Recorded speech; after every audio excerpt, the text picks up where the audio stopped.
सुनते सुनते सिलेक्शन तक में ये एक नया सीरीज है। इसमें थोड़ा सा ऐड ऑन करेंगे हम, कुछ आपको चीजें दिखाएंगे भी, यानी कि आपको सारा चीज जो बुक्स है वो आपको है वो आपको देख देख के पढ़ाएंगे, तो आप देख देख के भी पढ़ सकते हैं। कुछ चीजें हम सुनाएंगे, कुछ एक्स्ट्रा फैक्ट बताएंगे, उसको भी सुनना है। ये क्लास 7 का साइंस का रहेगा, पूरा साइंस इसमें हम 7th क्लास का कंप्लीट करेंगे। तो चलते हैं सीधे अपने लेक्चर पर। वीडियो अगर अच्छा लग रहा है तो लाइक करके सब्सक्राइब करके बेल घंटी दबा लीजिए। फर्स्ट टाइम अगर वीडियो पढ़ा है तो बुक है ये जो 7 का है, कक्षा 7 का है, विज्ञान भाग 2 है। भाग 1 ऑलरेडी मैंने ऑडियो फॉर्म में कंप्लीट किया है, उसको जाकर के आप देख सकते हैं। टेलीग्राम चैनल और व्हाट्सएप ग्रुप में जाकर ज्वाइन कर लीजिए, इसका पीडीएफ आपको मिल जाएगा। 790381 आपको ये कॉन्टैक्ट नंबर है, इस पर आप कॉन्टैक्ट कर सकते, आप इस वीडियो को प्राप्त कर सकते हैं। सारे टोटल 23 आपका है लेक्चर, यानी कि 23 है एससीईआरटी की बुक, जो कि 3 से 5 तक आपका पर्यावरण का ईवीएस का है। बाकी का जितने भी है, हिस्ट्री हो गया, ज्योग्राफी हो गया, पॉलिटी हो गया, इकोनॉमिक्स हो गया, और फिर साइंस का सारा पोर्शन, टोटल 23 बुक्स है। और कक्षा 6 से लेकर के 10 तक सारा कवर किया गया है। से पहला अध्याय है जल और जंगल। अध्याय का नाम है कक्षा 7 का। और इस तरह से देख सकते हैं, आपको दिख रहा होगा विश्व जल दिवस आपको पूछता है कब है, तो आपको 22 मार्च को आता है। विश्व जल दिवस आपको 22 मार्च को आता है, और ये क्वेश्चन कई बार आपको कई कंपटीशन में देखने को मिलता है। विश्व की 1/3 से अधिक जनसंख्या को जल की कमी का सामना करना पड़ रहा है। विश्व की 1/3 जनसंख्या को जल की कमी का सामना कर पड़ रहा है। कुल जल का मात्र 0.006% मनुष्य के इस्तेमाल करने लायक है। इसका मैंने कक्षा 6 में बताया था। जल ठोस के रूप में जैसे बर्फ में हो या ध्रुवों पर होता है, और बर्फ से ढके पर्वतों और हिमनदों में पाया जाता है। जल जो है ठोस के रूप में होता है, बर्फ के रूप में, और बर्फ से ढके पर्वतों और हिमनदों में पाया जाता है। हमारे पर्यावरण के वायु में जल वाष्प के रूप में उपस्थित रहता है। हमारे पर्यावरण जो होते हैं जल वाष्प के रूप में होते हैं। जल तीनों अवस्था के सतह चक्रण द्वारा पृथ्वी पर जल की कुल मात्रा स्थिर बनी है। भूमिगत जल एक महत्वपूर्ण स्रोत है। जिस गहराई पर चट्टानों अथवा मिट्टी के बीच सारे के सारे रिक्त स्थान पर जल भरा होता है, उसकी ऊपरी परत को भौम जल स्तर कहते हैं। अगर जिस गहराई पर चट्टानों या मिट्टियों के बीच सारे के सारे रिक्त स्थान पर जल भरा होता है, उसकी ऊपरी परत को भौम जल स्तर कहते हैं। भौम जल का स्रोत वर्षा है। भौम जल का जो स्रोत है, वो जितनी भी भूमि पर जल रहा है, वो सारा स्रोत उसका कहाँ से मिलता है, तो वर्षा का है।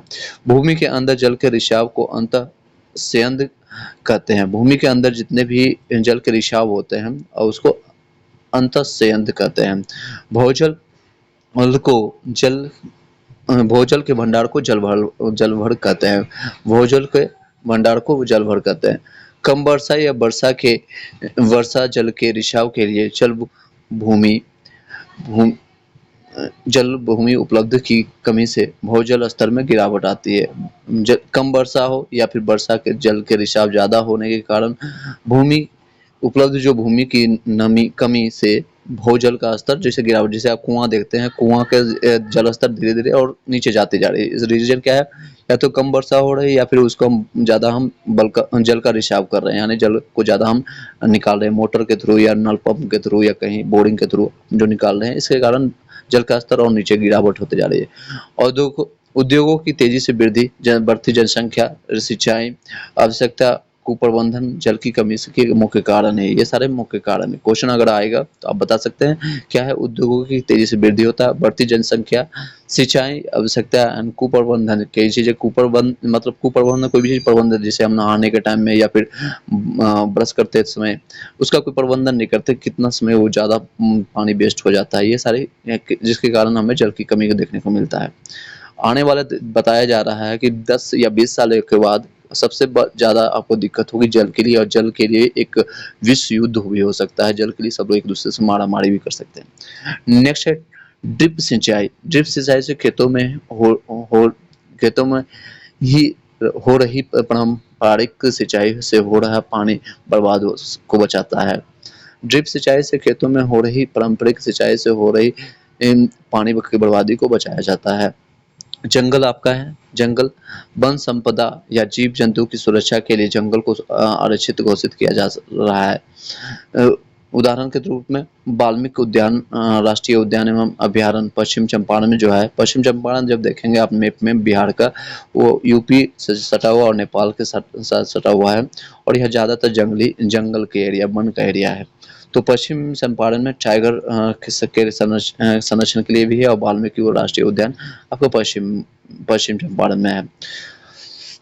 बड़ेला अभयारण्य वैशाली में है, भीमबंध अभयारण्य मुंगेर में है, गौतम बुद्ध अभयारण्य आपका गया में है, कैमूर अभयारण्य रोहतास में। इसका हैंड रिटन नोट्स में मैंने 7 क्लास का मैंने दिया है, कई लोगों ने परचेज किया। अगर आपको लेना है इस तरह से पीडीएफ, आपको स्क्रीन पर मैंने इसको ये भी ले सकते हैं, और या फिर आपको हैंड रिटन नोट्स भी चाहिए तो वो भी ले सकते हैं।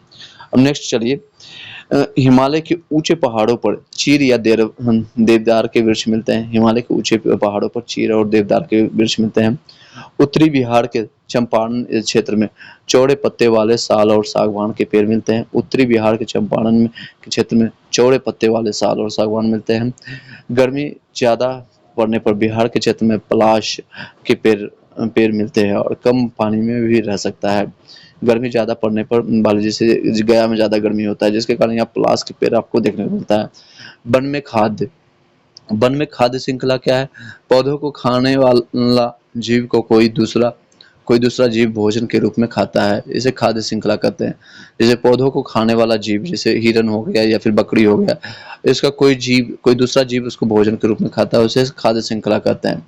इसको आपको डायग्राम में ऊपर में दिखाता हूँ, ये देखिए, इस तरह से आपको सारा चीज रहेगा।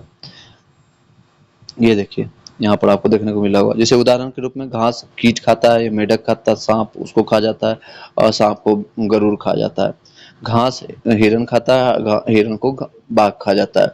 सूक्ष्म जीव जैसे माइक्रो ऑर्गेनिज्म जो घास फूस को सड़ा करके ह्यूमस बनाने में सहायक होता है, वे अपकटाई कहलाते हैं।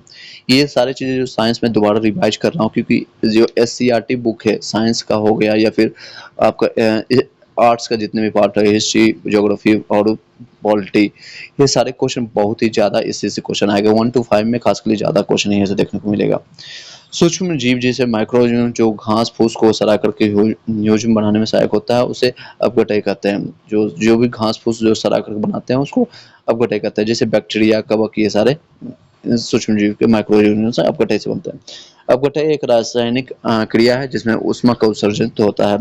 वनों में गैसों का संतुलन इस तरह से बनता है। देखिए इस तरह से ऑक्सीजन हमारा, देखिए मन है, वृक्ष है, और ये हमें कार्बन डाइऑक्साइड लेता है, ऑक्सीजन छोड़ता है, जिससे हम क्या, जितने भी जंतु हैं या फिर हम लोग हैं, सारे लोग ऑक्सीजन लेते हैं। वन भू अपवर्तन को रोकता है, वन को भू अपवर्तन से रोकता है। अब अध्याय 2 आता है। अध्याय 1 से इतना ही क्वेश्चन हो सकता है। अब दूसरा से हम पूछते हैं, जंतुओं में पोषण। टॉपिक है जंतुओं में पोषण। सभी जीव प्रत्यक्ष या अप्रत्यक्ष रूप से भोजन के लिए पौधे पर निर्भर होते हैं, प्रत्यक्ष हो या अप्रत्यक्ष। जैसे अगर जानवर का है, शेर है, बाघ है, ये सारे लोग भी कहाँ से, पेड़ पौधे से ही खाते हैं। वो कहेंगे पेड़ पौधे तो खाते नहीं, लेकिन पेड़ पौधे खाने वाले जानवर को तो खाते हैं। और वो हिरन ना हो, बकरी ना हो, तो वो किसको खाएगा? तो वही बात है। तो सबसे ज्यादा मेन प्राइमरी सोर्स है आपका प्रत्यक्ष हो या अप्रत्यक्ष रूप से, यानी डिपेंडेंट या इंडिपेंडेंट हो या फिर अप्रत्यक्ष रूप से हो। भोजन ग्रहण करने की विधियां क्या होता है? छीलना, चबाना, कुतरना, बेगना, पकड़ना, निगलना, चूसना, स्पंजी, ये सारे अलग अलग विधियां होती है। जिसे हम लोग क्या, चबा चबा कर खाते हैं। कई लोग होता है कुतर कुतर के खाता है, और जैसे कि तोता हो गया। कई लोग होता है पकड़ करके डायरेक्ट निगल जाता है, जैसे कि सांप हो गया। और कोई छील छील के खाता है। जैसे मानव में पचना किस तरह से होता है, मानव में पाचन किस तरह से होता है? भोजन का आहार भोजन का पाचन आहार नाल यानी एलिमेंट्री कैनल में होता है। आहार नाल विभिन्न विभिन्न भाग का होता है। जैसे मुख का आहार होता है, सबसे पहले स्टार्ट आपका क्वेश्चन आता भी है कहाँ से शुरू होता है, तो मुख का आहार से होता है। उसके बाद जिसको माउथ कैविटी कहते हैं, उसके बाद ग्रास नाली के द्वारा, उसके बाद अमाशय में जाता है, फिर छोटे आंत में जाता है, स्मॉल इंटेस्टाइन जिसको कहते हैं, फिर बड़ी आंत में जाता है, लार्ज इंटेस्टाइन, और फिर मलाशय के थ्रू, और फिर गुदा या मल द्वार के द्वारा वो निकल जाता है वेस्टेज को जो होता है। आहार नाल के इन भागों के साथ छोटी बड़ी ग्रंथियां जुड़ी होती है, जैसे लार ग्रंथि, यकृत और अग्नाशय। यकृत मतलब लीवर, आदि होते हैं। ये सभी ग्रंथि पाचक रसों यानी डाइजेस्टिव एंजाइम को स्राव करती है। वो सारी चीज़ें क्या होता है, पाचक रसों को स्रावित करता है। पाचक तंत्र क्या होता है, आहार नाल प्लस ग्रंथि होता है। आहार नाल प्लस ग्रंथि होता है। मानव में पोषण के विभिन्न चरण होते हैं। पहले अंतर ग्रहण होता है, मुख में भोजन डालना इससे होता है। पाचन में भोजन के जटिल अवयवों से उपयोगी पदार्थों का संलयन करना होता है, संश्लेषण करना होता है। पाचन भोजन के जटिल अवयवों से उपयोगी पदार्थों का संश्लेषण होता है। अवशोषण क्या होता है, पचित भोजन का रसागुल्लों गुलों द्वारा ग्रहण एवं रक्त में मिलने की प्रक्रिया होती है। अवशोषण क्या होता है, पचित भोजन जितने भी, अवशोषण किसको कहते हैं, तो पचित भोजन या रसानुगुल्लों यानी जो रस बन चुका है को द्वारा ग्रहण एवं रक्तों में मिलने की प्रक्रिया को अवशोषण कहते हैं। और यह स्वांगीकरण किसको कहते हैं, वृद्धि के लिए पचित भोजन का उपयोग करना, वृद्धि यानी वृद्धि के लिए पचित भोजन का उपयोग करना, उसको स्वांगीकरण कहते हैं। ये क्वेश्चन आएगा, स्वांगीकरण किसमें होगा, आपके ऑप्शंस मिलेंगे, दूसरे हिसाब से आप लगा लीजिएगा। निष्क्रमण क्या होता है, अपचित भोजन का मल द्वारा निष्कासन। निष्कासन मतलब निकलने वाला, जो कभी भी एग्जिट द्वारा जिसको कहते हैं बाहर निकलने वाला।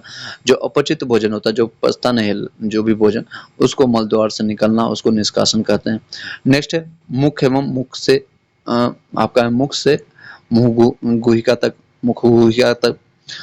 हमारे जीवन काल में दांत के दो सेट विकसित होते हैं। हमारे जीवन काल में दांतों के दो सेट विकसित होते हैं। प्रथम सेट में क्या होता है, प्राइमरी टीथ में दूध के दांत जो होते हैं 8 वर्ष की आयु तक गिर जाते हैं। दूसरा सेट होता है अस्थायी परमानेंट टीथ दांत होते हैं। दांत 4 प्रकार के होते हैं। एक मैंने कल भी बताया था आपको 6 क्लास में, आप ये देखिए फिर से, और आपको अभी वर्चुअल आपको सारा चीज दिख रहा है। तो अगर वीडियो अच्छी लगे लाइक करके सब्सक्राइब करके बेल घंटी दबा लीजिएगा। इस तरह का और भी कंटेंट चाहिए तो बता दीजिएगा कमेंट बॉक्स में, अदरवाइज हम इसको स्टॉप भी कर सकते हैं, कुछ और नया चीज़ है क्योंकि बहुत सारे कंटेंट है डिलीवर करना। मैथ्स रीजनिंग भी बचा हुआ, कुछ सेट उसमें भी लाएंगे, और आपका जीके जीएस भी कंप्लीट करना है, सारा चीज़ें। एससीईआरटी अगर आपको, क्योंकि एससीईआरटी बहुत ज़्यादा इंपॉर्टेंट था और रिवीजन के पॉइंट ऑफ व्यू से, इसलिए मैंने इसको चला दिया है। दांत 4 प्रकार के होते हैं मनुष्य में। पहला होता है कृंतक। कृंतक जिसको कहते हैं, या इंसीजर जिसको कहते हैं, काटने का कार्य करता है। देखेंगे 4 दांत होता है। जब भी हम किसी चीज कठोर चीज को काटते हैं तो साइड वाला दोनों लेफ्ट और राइट में 4 दांत होता है, ये काटने का ही होता है। दूसरा होता है रदनक। रदनक जिसको कैनिन कहते हैं। रदनक में इसको नोट नहीं कर रहा हूँ, आप देखते जाइए और यहाँ पर सुनते जाइए। फाड़ने का काम करता है रदनक। कैनिन जिसको कहते हैं, कैनाइन होता है, वो फाड़ने का काम होता है। और इसको बाद अग्र चवर्णक यानी प्री मोलर जिसको कहते हैं, पीसने यानी चबाने का काम करता है, अर्धपूर्ण मोलर कहते हैं इसको।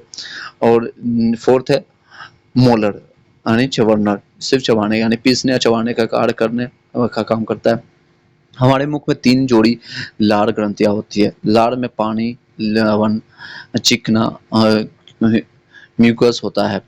लार में एंजाइम लाइकेज एंजाइम उपस्थित होता है जो भोजन के पाचन में मदद करते हैं। एंजाइम मंड को शर्करा में बदल देता है। लार में जो, फिर से बता देता हूँ, लार में एंजाइम एमाइलेज होता है। एमाइलेज एंजाइम होता है। कौन सा होता है, एमाइलेज। क्वेश्चन भी आएगा लार में कौन सा एंजाइम पाया जाता है, तो एमाइलेज।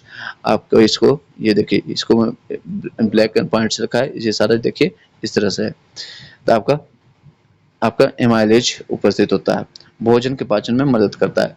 एमाइलेज मंड को शर्करा में बदल देता है। जीभ मुख के अंदर एक पेशीय अंग है। जीभ पर स्वाद कलिकाएं दो होता है जो स्वाद लेने में मदद करती है। जीभ पर स्वाद कलिका ये होता है जो स्वाद लेने का मदद करती है। ये देखिएगा पिक्चर के रूप में यहाँ पर थोड़ा सा ब्लर है, लेकिन आप समझ लीजिए। आगे का भाग जो ये वाला भाग होता है आपका, इसमें आपका आप दिखेंगे तो बीटर स्वाद, आपका ये वाला पिंक वाला है, आपको बीटर वाला स्वाद आएगा। और सबसे ज़्यादा इधर मीठा जो स्वाद होता है यहाँ पर आएगा। उसके बाद साइड में जो आता है नमकीन का स्वाद होता है, और यहाँ पर आपका खट्टा। जब भी नींबू आप जब डालते होंगे अपने जीभ पर स्वाद चखने के लिए, तो आगे का भाग में आप नहीं डाल पाएंगे, तो जी का थोड़ा सा आगे निकालेंगे और यहाँ पर आप डालेंगे नींबू का भाग, तो यहाँ खट्टा बीटर जो स्वाद होता है यहाँ पर आता है। अब मैं इसको विस्तार से देखिए। जीभ साफ स्पष्ट बोलने और शुद्ध उच्चारण करने में मदद करता है, ये भी ठीक है।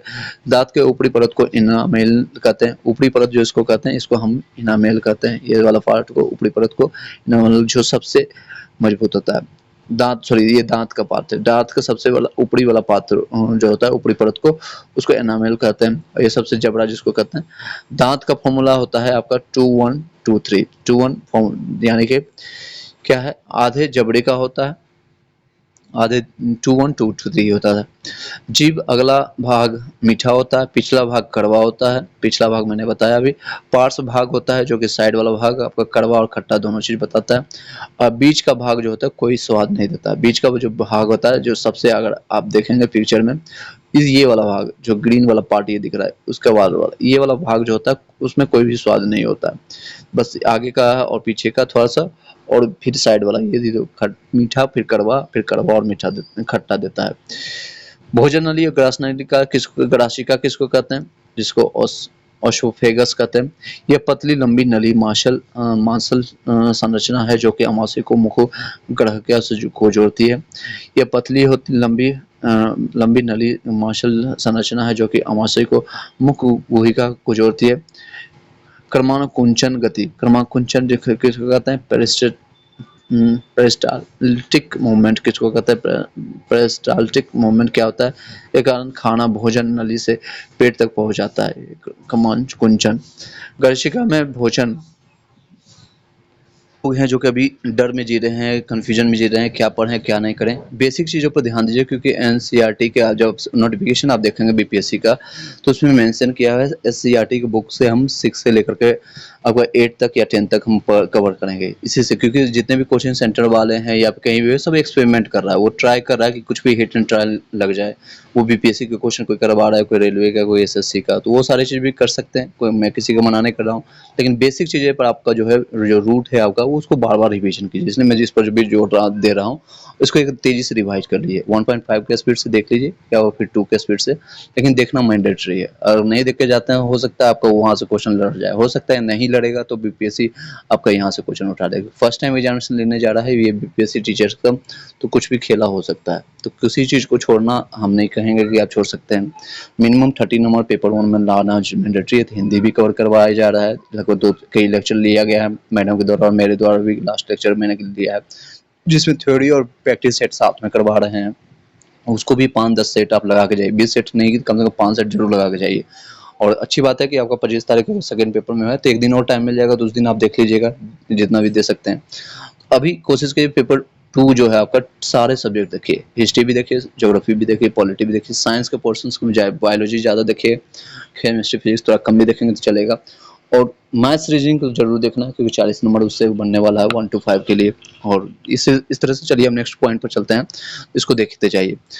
तो मेरी तरफ से जितना भी सहयोग हो सकता है मैं देने की कोशिश कर रहा हूँ, पीडीएफ के फॉर्म में, ऑडियो वीडियो सारे तरफ फॉर्म में। अगर वीडियो अच्छी लगे, लाइक करके सब्सक्राइब करके बेल घंटी दबा लीजिए, वीडियो को शेयर आप करते जाइए। चलिए नेक्स्ट पॉइंट पर चलते हैं। आपका ग्रासिका में वायु और भोजन मार्ग की एक ही होते हैं, जिन्हें हम क्या कहते हैं, फाइनेंस कहते हैं, यानी गलकोश या ग्रसनली कहते हैं। ये सारी चीजें।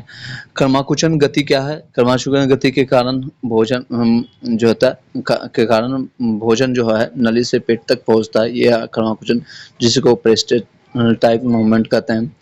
और नेक्स्ट है, श्वसन नली के ऊपर एक मांसल संरचना होती है, जिसे हम क्या कहते हैं, एपिग्लास्टिक कहते हैं। एपिग्लास्टिक, कई वर्ड डिफिकल्ट होता है इसलिए आप प्रोनाउंस नहीं कर सकते, इसलिए मैंने दिखाने के लिए ला दिया।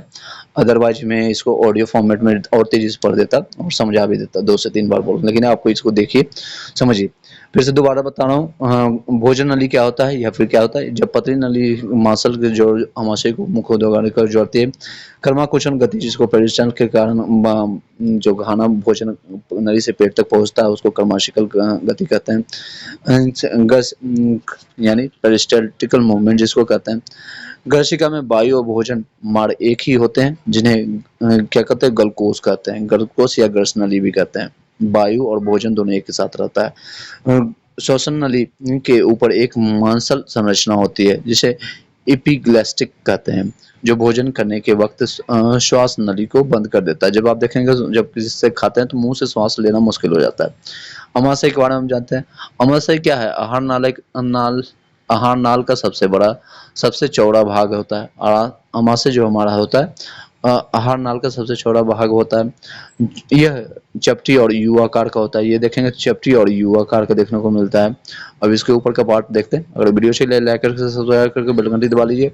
यह पाचन रस एंड शिला और हाइड्रोलिक अम्ल स्रावित होता है। इससे स्रावित होता है। भोजन के साथ आए जीवाणु को नष्ट करता है और उस माध्यम को अम्लीय बनाता है। यानी अम्लीय यानी कि जिसका पीएच वैल्यू आपको पता है 7 से कम होगा, अम्लीय बनाता है।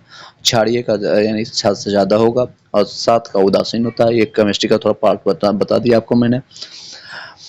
पाचक रस भोजन के प्रोटीन भाग को अमीनो अम्ल जैसे सरल पदार्थों में जोड़ तोड़ देता है। ये पाचक रस जो होता है भोजन के प्रोटीन के अमीनो अम्ल में और सरल पदार्थों में तोड़ देते हैं। अब है पाचन मूलतः रासायनिक क्रिया ना की क्रिया है, ना कि यांत्रिक है। पाचन जितने भी ये सारे रासायनिक क्रिया हैं, यानी एक बार खाना पच गया तो क्या है, दोबारा खाना उसको निकाल सकते हैं? नहीं निकाल सकते हैं। और भौतिक क्रिया रासायनिक क्रिया मैंने 6 क्लास में बताया है। भौतिक क्रिया वो होती है जो कि दोबारा फिर से अगर कोई चीज़ ट्रांसफर हुआ, जैसे बर्फ अगर पानी में हुआ तो पानी में फिर से बर्फ बन सकता है। लेकिन रासायनिक क्रिया अगर एक बार दूध फट करके या फिर दूध एक बार दही हो गई तो दोबारा वो दूध नहीं हो सकती, वो रासायनिक क्रिया हुई। चलिए अब छोटी आंत के बारे में हम जानते हैं। छोटी आंत लगभग 6 से 7 मीटर लंबी होती है। सबसे बड़ी यही होती है, कुंडली होती है। यह इसमें यकृत, अग्नाशय और स्वयं के प्रभाव स्राव प्राप्त होते हैं। यकृत मानव शरीर की सबसे बड़ी ग्रंथि होती है। यह पित्त रस यानी बाइल और स्रावित करती है और पित्ताशय गाल ब्लैडर में संग्रहित होता है। फिर से बताता हूँ, यकृत मानव शरीर की सबसे बड़ी ग्रंथि होती है। क्वेश्चन आता है सर मानव शरीर की सबसे बड़ी ग्रंथि कौन से आती है? यकृत लगाइएगा।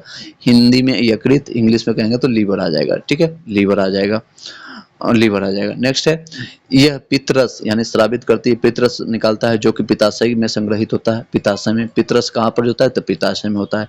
कई जगह मैंने देखा है, कई सेट में ये क्वेश्चन गलत डाल देता है। तो ये आपको छोटी आंत में होता है, यकृत में होता है।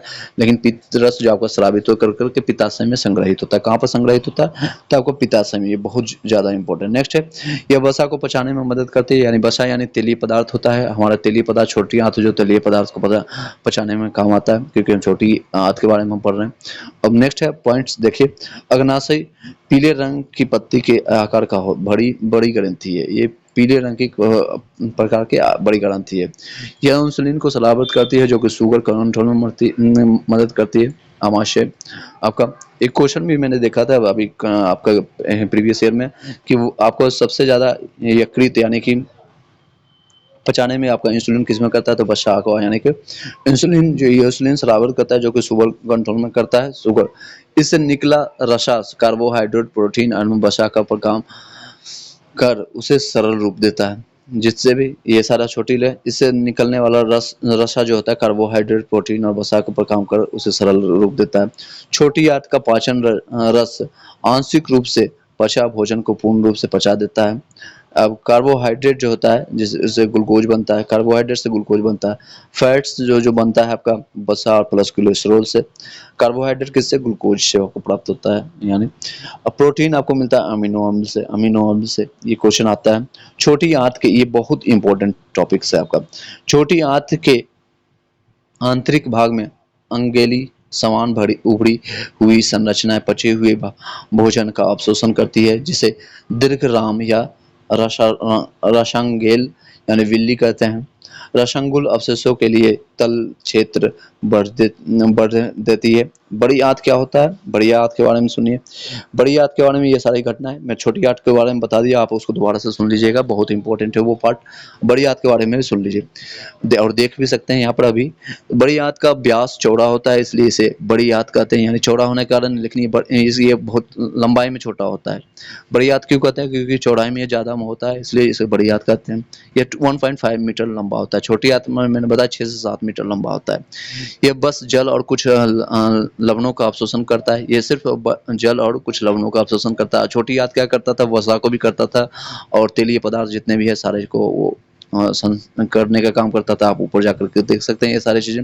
प्रोटीन, कार्बोहाइड्रेट, फैट, प्रोटीन ये कंट्रोल करने का काम करता है। इंसुलिन का भी काम छोटी उसमें करता है। गॉल ब्लैडर को, पित्त को पित्ताशय में करने का काम करता था। इसकी लंबाई मैंने बताया सारी चीजें। तो ये आप कंपेयर करते जाएगा, क्वेश्चन इसी से आता है। यह बस जल और कुछ लवणों का अवशोषण करती है, यानी जो पानी या फिर कुछ लिक्विड या जूस वूस पीते हैं उसी को सिर्फ अवशोषण करने का काम करता है।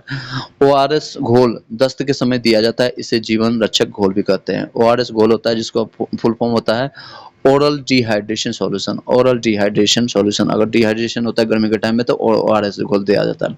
घास चरने वाले जंतु में पाचन कैसे होता है ये देखिएगा। घास खाने वाले जंतुओं में सेलुलोज का पाचन कुछ जीवाणुओं की सहायता से होता है। ये जीवाणु रूमेन कहलाता है। ये जीवाणु अगर कोई पूछेगा तो क्या कहेंगे, रूमेन कहेंगे, रूमेन। तो अब देखिए अभी संरचना के बारे में, छोटी आंत और बड़ी आंत के बीच में थैलीनुमा संरचना का अंधनाल यानी जिसको सेसम कहते हैं। फिर से बताता हूँ, छोटी और आंत और बड़ी आंत के बीच थैलीनुमा यानी थैला के नुमा संरचना का जिसको अंधनाल कहते हैं, अंधनाल। ठीक है, नेक्स्ट पॉइंट पर चलते हैं। उससे पहले आप वीडियो को लाइक करके सब्सक्राइब कर लीजिएगा। चलिए, अमीबा एक कोशिकीय सूक्ष्म है। एक अमीबा एक कोशिकीय शुष्क जीव है। इसके कोशिका के चारों और कोशिका झिल्ली होती है। इसके अंदर कोशिका द्रव भरा होता है जिसको केंद्रक या अनेक धमनियां होती है, और केंद्रक अनेक धमनियां होते हैं। अमीबा एक कोशिकीय जीव सूक्ष्म जीव है। इसके कोशिका के चारों ओर कोशिका झिल्ली होती है। इसके अंदर कोशिका द्रव भरा होता है, केंद्रक और अनेक धमनियां होती है। इसकी पाप कृत्रिम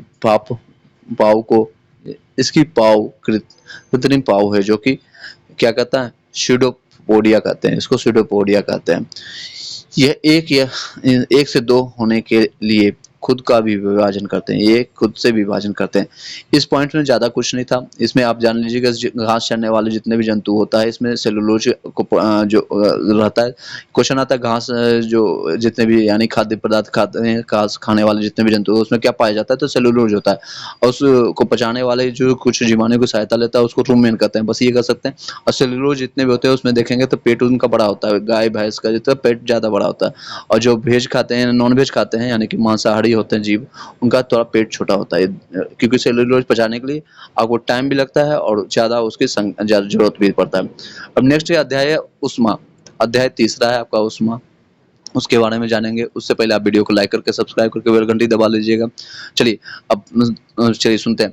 ताप थर्मामीटर से नापते हैं। डॉक्टर थर्मामीटर में पारा द्रव्य के रूप में भरा रहता है। जो डॉक्टर थर्मामीटर हम यूज करते हैं जिससे हम टेम्परेचर, फीवर या फिर कुछ आपको बुखार होता है तो हम यही यूज करते हैं। जिसमें पारा क्या होता है, कौन सा द्रव भरा रहता है, पारा एक द्रव के फॉर्म में रहता है और यही आपका घर में आसानी फॉर्म में पारा जो है द्रव के रूप में हमारे घर में उपलब्ध रहता है। तापमान को सेल्सियस या फ़ारेनहाइट में मापा जाता है। डॉक्टरी थर्मामीटर में हम 35 डिग्री से तक माप सकते हैं। डॉक्टरी थर्मामीटर हम कितना 35 डिग्री तक का माप सकते हैं। फ़ारेनहाइट डिग्री अगर मानेंगे तो 94 डिग्री फ़ारेनहाइट से 108 डिग्री फ़ारेनहाइट होता है। जो हम लोग को बताया जाता है कि आज 101 बुखार है, 102 बुखार है, ये सारे फ़ारेनहाइट में ही होते हैं। प्रयोगशाला तापमापी का परिसर क्या होता है, 10 डिग्री से लेकर के 110 डिग्री सेंटीग्रेड तक होता है। प्रयोगशाला में यूज किया होता है जिसका टेम्परेचर में का डिफरेंस होता है, वो परिसर जिसको कहते हैं, रेंज जिसको कहते हैं, परिसर को 10 डिग्री से 110 डिग्री के बीच में होता है। इससे किसी भी वस्तु का ताप मापा जाता है। उष्मा का स्थानांतरण क्या होता है, आपका जो वस्तु यानी गर्म वस्तु से ठंडा वस्तु में होता है। जैसे भी एनर्जी ट्रांसफर होता है, जिसके पास ज़्यादा नॉलेज होता है, ज़्यादा नॉलेज से कम नॉलेज वाले के पास ट्रांसफर होता है, या फिर हम ज़्यादा गर्म वाले से कम गर्म वाले के पास उष्मा का स्थानांतरण होता है। उष्मा संचरण की 3 विधियाँ होती है। अब 3 विधियाँ के बारे में जानेंगे। पहला है चालन, फिर संवहन, फिर विकिरण के बारे में जानेंगे। अब चालन के बारे में जानते हैं, सुनिए और देखिए। यहाँ पर उष्मा का संचरण एक कण से दूसरे कण के आपस में संपर्क से आगे बढ़ती है, जैसे कि ठोस, धातु और पारगम्य। चालन करने के लिए यानी एक दूसरे को सटा होना चाहिए। उष्मा का संचरण एक कण से दूसरे कण के आपस में संपर्क से आगे बढ़ती है, जैसे कि ठोस, धातु या पारगम्य। अब संवहन के बारे में चलिए। कंडेंसेशन जिसको कहते हैं, कन्वेक्स, उसके बाद रेडिएशन एंड कन्वेक्शन, ये सारी चीजें होते हैं। संवहन किसको कहते हैं, उष्मा वस्तु के एक हिस्से से दूसरे हिस्से में गर्म कणों के स्वयं स्थानांतरण से होती है। तो जैसे कि पारा को छोड़ करके सभी गैस जो होते हैं वो स्वयं स्थानांतरण करती है, जैसे हमें सूर्य की ऊर्जा प्राप्त होती है, ये सारा संवहन विधि से होता है। नेक्स्ट है रेडिएशन। एक स्थान से दूसरे स्थान तक बिना किसी माध्यम द्वारा गर्म होता है, बिना किसी माध्यम का, ये रेडिएशन का, विकिरण का जिसको कहते हैं। जिससे उष्मा का स्थानांतरण होता है वह उष्मा चालक कहलाता है, जैसे कि लोहा, तांबा, एल्युमिनियम। यानी इसमें उष्मा का चालन होगा, यानी एक करंट इसमें जाएगा। नोट: जल और वायु उष्मा का कुचालक है, यानी जल और वायु जो है उष्मा का कुचालक है। ये संवहन विद्युत द्वारा ही गर्म होता है, यानी कि इसको संवहन विधि द्वारा ही गर्म करते हैं। समुद्री समीर किसको कहते हैं? समुद्री संवहन संवहन विधि द्वारा संबंधन।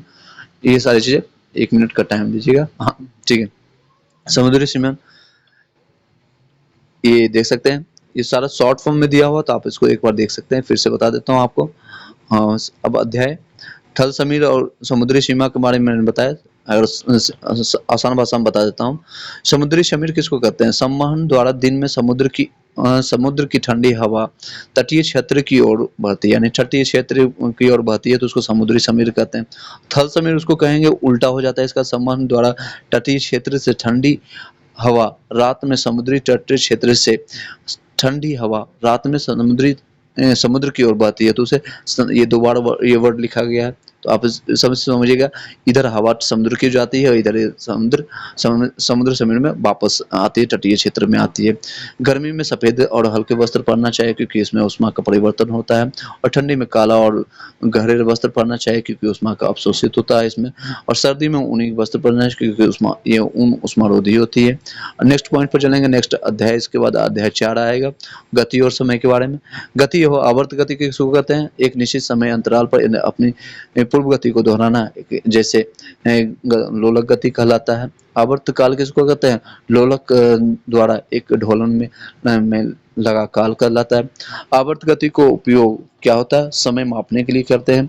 समय का मात्रक सेकंड होता है। किसी वस्तु को द्वारा इकाई समय में तय की गई दूरी को वस्तु का चाल कहते हैं। चाल बराबर दूरी बटे समय होता है। औसत चाल बराबर कुल दूरी बटे कुल समय होता है। स्पीडोमीटर से गतिशील वस्तु की गति मापते हैं। ऑडियोमीटर से गतिशील वस्तु की दूरी मापते हैं। ऑडियोमीटर जो होता है आपका चक्के के बीच में लगा होता है, जिसे ये आपको देखते हैं कभी चक्का टायर में होता है उसमें लगा होता है, यही सब पता चलता है कि ये चक्का कितना बार मूव किया, उससे वो दूरी प्राप्त कर लेता है। नेक्स्ट अध्याय पढ़ेंगे और पदार्थ में रासायनिक परिवर्तन। नीला तोता, आपको इसको याद करते जाइएगा, सारा चीज फॉर्मूला आता है। नीला तोता रासायनिक परिवर्तन होता है, ये कॉपर सल्फेट में बनता है, CuSO4 इसका फॉर्मूला होता है। गंदा कम होता है, गंधा कम होता है, सल्फ्यूरिक H2SO4 होता है। खाने वाला सोडा आपका सोडियम बाइकार्बोनेट होता है, NaHCHO3 होता है। फेरस आयरन सल्फेट हरा रंग जिसका होता है, हरा रंग का होता है, FeSO4 होता है। नींबू के रस में साइट्रिक अम्ल पाया जाता है, अब नींबू के रस में आपका साइट्रिक अम्ल पाया जाता है। नेक्स्ट CO2 की खोज चारकोल के जला करके 1630 ईस्वी में जॉन हेलमोट ने किया था। 1600 कार्बन डाइऑक्साइड की खोज चारकोल को जला करके 1630 में जॉन ने किया था। चलिए यहाँ से आपका इंपॉर्टेंट पार्ट शुरू होगा और इसमें कुछ खोजें जो हो जाएंगे जिसके कारण आपको ये क्वेश्चन आता है, जैसे कि कार्बन डाइऑक्साइड CO2 की खोज चारकोल के जला करके, अगर खोज होता है किस तरह से प्राप्त हुआ, तो चारकोल को जला करके 1630 ईस्वी में जॉन हेलमोट ने प्राप्त किया था। चारकोल होता है, चारकोल को जला करके CO2 आपको 1630 में जॉन हेलमोट ने प्राप्त किया।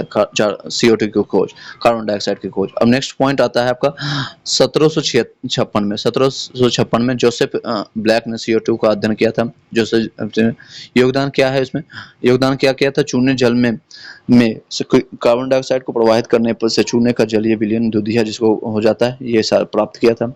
ऑक्सीजन की खोज जोसेफ प्रिस्टले ने किया था। ये क्वेश्चन बहुत बार रिपीट होती है। ऑक्सीजन की खोज जोसेफ प्रिस्टले ने किया था। प्रयोग कैसे करते हैं इसका? तो जलती मोमबत्ती के जार से ढक कर प्रयोग किया गया था इसका। बस ये क्वेश्चन जलती मोमबत्ती के जार से ही ऑक्सीजन की प्राप्त हुआ। अब फिर से भी दोबारा रिपीट कर देता हूँ क्योंकि इंपॉर्टेंट है। कार्बन डाइऑक्साइड की खोज किसके द्वारा किया गया था? तो जॉन हेलमोट के द्वारा किया गया था। और इसका सर्वप्रथम प्रयोग किसके द्वारा किया गया? मतलब इसमें 1756 में किया था। जोसेफ ब्लैक ने कार्बन डाइऑक्साइड का अध्ययन किया। अगर खोज की बात किया जाए तो जॉन हेलमोट के द्वारा लगा लेंगे, यानी हेलमेट लगा कर हम कार्बन डाइऑक्साइड पहनेंगे। इस तरह से याद रख सकते हैं कि जैसे हम ऑक्सीजन में या फिर पर्वत पर जाते हैं या फिर अभी चांद पर जाते हैं, चांद पर तो हेलमेट लगा के जाते हैं, मतलब हेलमेट वाला ऑक्सीजन लेके जाते हैं, उसमें आपका हाइड्रोजन या हीलियम गैस भरी रहती है। तो इस तरह से रखते हैं कि अगर कार्बन डाइऑक्साइड, क्योंकि कार्बन डाइऑक्साइड हम सिर्फ छोड़ते हैं, लेते नहीं है, तो याद रखने के जॉन हेलमेट रखिएगा। और अगर दूसरी बात हम करें कि उसका प्रयोग जो होता है, ब्लैक अध्ययन किसने किया था? तो जोसेफ ब्लैक ने किया था। तो किसके थ्रू? क्योंकि चूना जल होता है, चूना जो ये होता है चारकोल होता है, काला होता है, तो ब्लैक की यानी काला काला है। इसने अध्ययन किया, अध्ययन किया क्या चूने जल में कार्बन डाइऑक्साइड को प्रभावित करने से चूने का जलीय विलयन बना, जिसको दूधिया हो जाता है, इसमें दूधिया प्राप्त होता है। ऑक्सीजन का मैंने बताया जोसेफ प्रिस्टले हैं ऑक्सीजन का खोज करने तक करता, और कैसे प्राप्त किए, तो जलती मोमबत्ती को ढक करके वो प्रयोग किए थे। चलिए इतना ही पूछता है, उससे ज्यादा नहीं पूछता है, मैंने टू द पॉइंट ये सारी चीजें लिखने की कोशिश किया। चलिए, आग का जलना ऑक्सीजन की उपस्थिति में होगा। आग के जलना जो भी होगा, अगर आग कहीं भी चलेगा जहाँ ऑक्सीजन और निर्वात में कभी भी आग नहीं चलेगा जहाँ ऑक्सीजन ना होगा। अब अपक्षेप के बारे में जाते हैं। प्रेसिपिटेट किसको कहते हैं, जब दो विलयन मिलते हैं तो अभिक्रिया के बाद ठोस पदार्थ के रूप में नए पदार्थ बनते हैं, उसे अपक्षेप कहते हैं, उसे जिसे अपक्षेप कहते हैं। फिर से बताता हूँ, जब जब आपका 2 बिलियन 2 बिलियन मिलते हैं, 2 बिलियन मिलते हैं तो आपका 2 बिलियन मिलता है तो अभिक्रिया के बाद ठोस पदार्थ के रूप में एक नए पदार्थ होता है, तो उसे अपक्षेप कहते हैं। यह अब प्रक्रिया कहते हैं अपक्षेपण कहलाती है। रासायनिक परिवर्तन वो बोलते हैं जिसमें से एक से अधिक नए पदार्थ बनते हैं, और प्रत्येक नई चीज का खोज रासायनिक परिवर्तन से हुआ, जैसे कि औषधि का बनना, प्लास्टिक का बनना, पटाखे की विस्फोट होना। भौतिक परिवर्तन ऐसे परिवर्तन जिसमें परिवर्तन के बाद पुनः अपनी स्थिति में वापस आने का गुण हो, जैसे कि बर्फशाला होगा। नेक्स्ट अब चलते हैं पॉइंट, लोहे की जंग लगने के लिए ऑक्सीजन और जल की दोनों की आवश्यकता होती है, और लोहे में अगर जल और ऑक्सीजन ना हो तो नहीं हो पाएगा, उसमें जंग नहीं लगेगा। नोट, लोहे की जंग से बचने के लिए हम क्या चीज का प्रयोग करते हैं, जिंक का प्रयोग करते हैं। क्वेश्चन कई बार आता है Zn का प्रयोग करेंगे, किसका प्रयोग करेंगे, तो जिंक का प्रयोग करेंगे। जिंक का परत लगाएंगे जिसको कहते हैं, इस सारी परत को इसको क्या कहेंगे, परत की चढ़ाई को इसको कहेंगे लेपन, यानी कि रसद रसद लेपन कहेंगे, गैल्वेनाइजेशन कहलाता है। स्टेनलेस स्टील में जंग नहीं लगता है।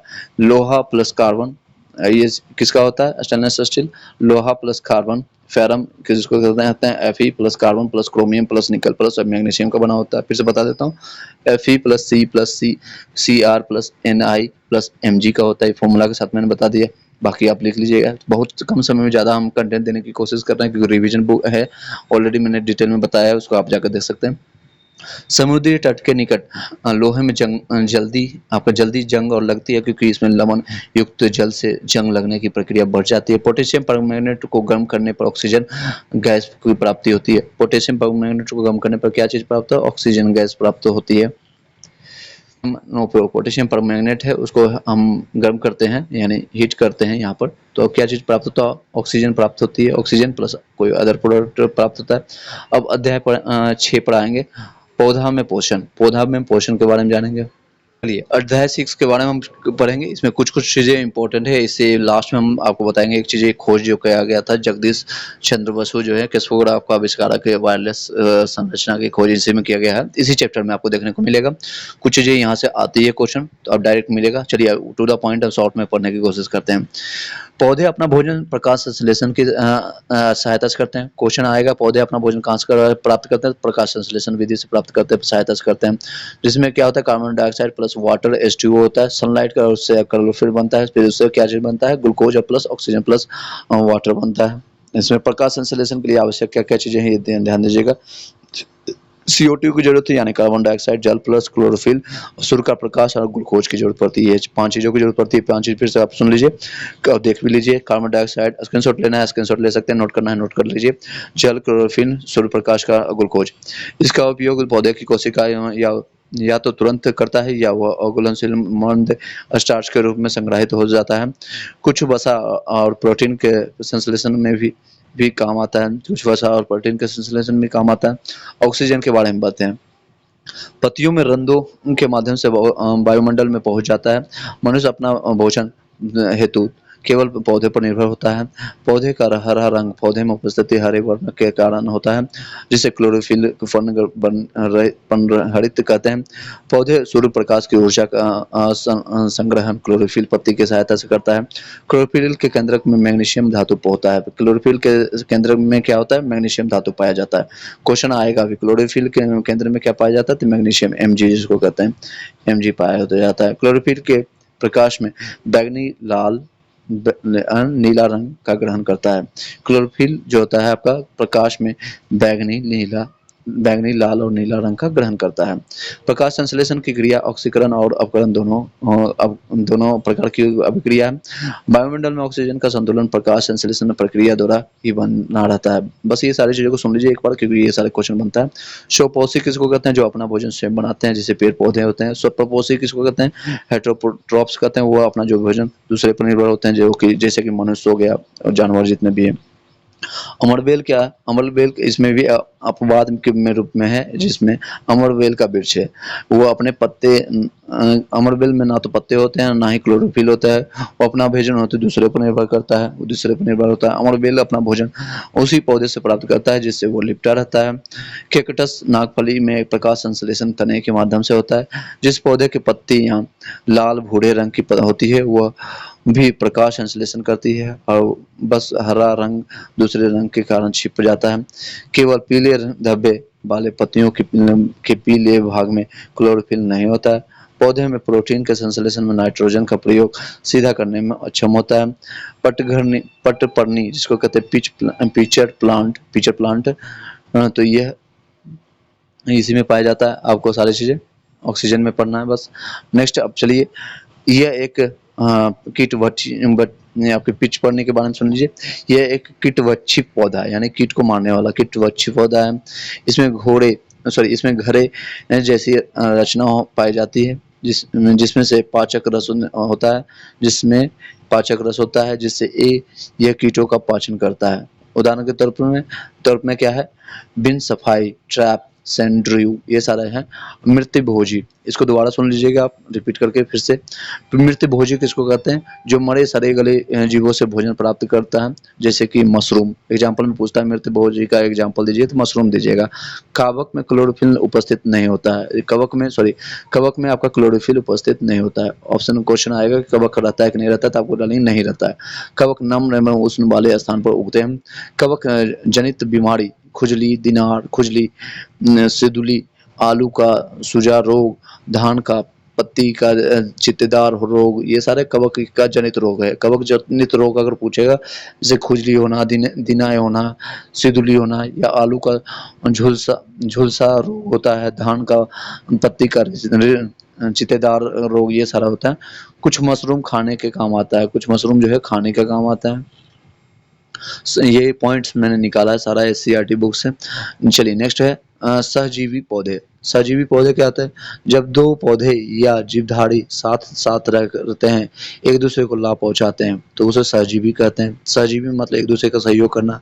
जैसे जीवन साथी का खोजते हैं सभी लोग, अगर यंग हो गए सब, या कई लोग का तो शादी भी हो चुका होगा या नहीं हुआ, तो आप खोज रहे होंगे। तो क्या होता है? दो पौधे या जीवधारी एक साथ साथ रहते हैं, एक दूसरे को लाभ पहुंचाते हैं। जैसे कि लाइकेन होता है, कवक और शैवाल से बनता है लाइकेन। क्वेश्चन आता है लाइकेन किस तरह से बनता है? कवक और शैवाल से बनता है। राइजोबियम नामक जीवाणु दलीय पौधों की जड़ों में पाया जाता है। दलीय पौधों की जड़ों में पाता है। ये पौधों को नाइट्रोजन लेने में मदद करता है। ये आपको पौधों को नाइट्रोजन लेने में मदद करता है। और ये है जगदीश चंद्र बोस, इसी बुक्स में दिया हुआ था। जगदीश चंद्र बोस जो है, जिसको जगदीश चंद्र बोस यानी कैस्कोग्राफ का आविष्कार किसने किया था? जगदीश चंद्र बोस ने। वायरलेस संचार की खोज इसने में यही किया था। मैंने 6 चैप्टर मैंने कंप्लीट किया, लगभग 40 मिनट्स। अब अध्याय 7 पढ़ेंगे। हवा, आंधी, तूफान। वायु हमारे चारों ओर है। हवा जिसे गतिशील वायु हवा कहलाती है। गतिशील वायु को हवासल कहते हैं। वायु दाब डालती है। वायु जो है हमारे ऊपर डालती है किसी वस्तु पर भी।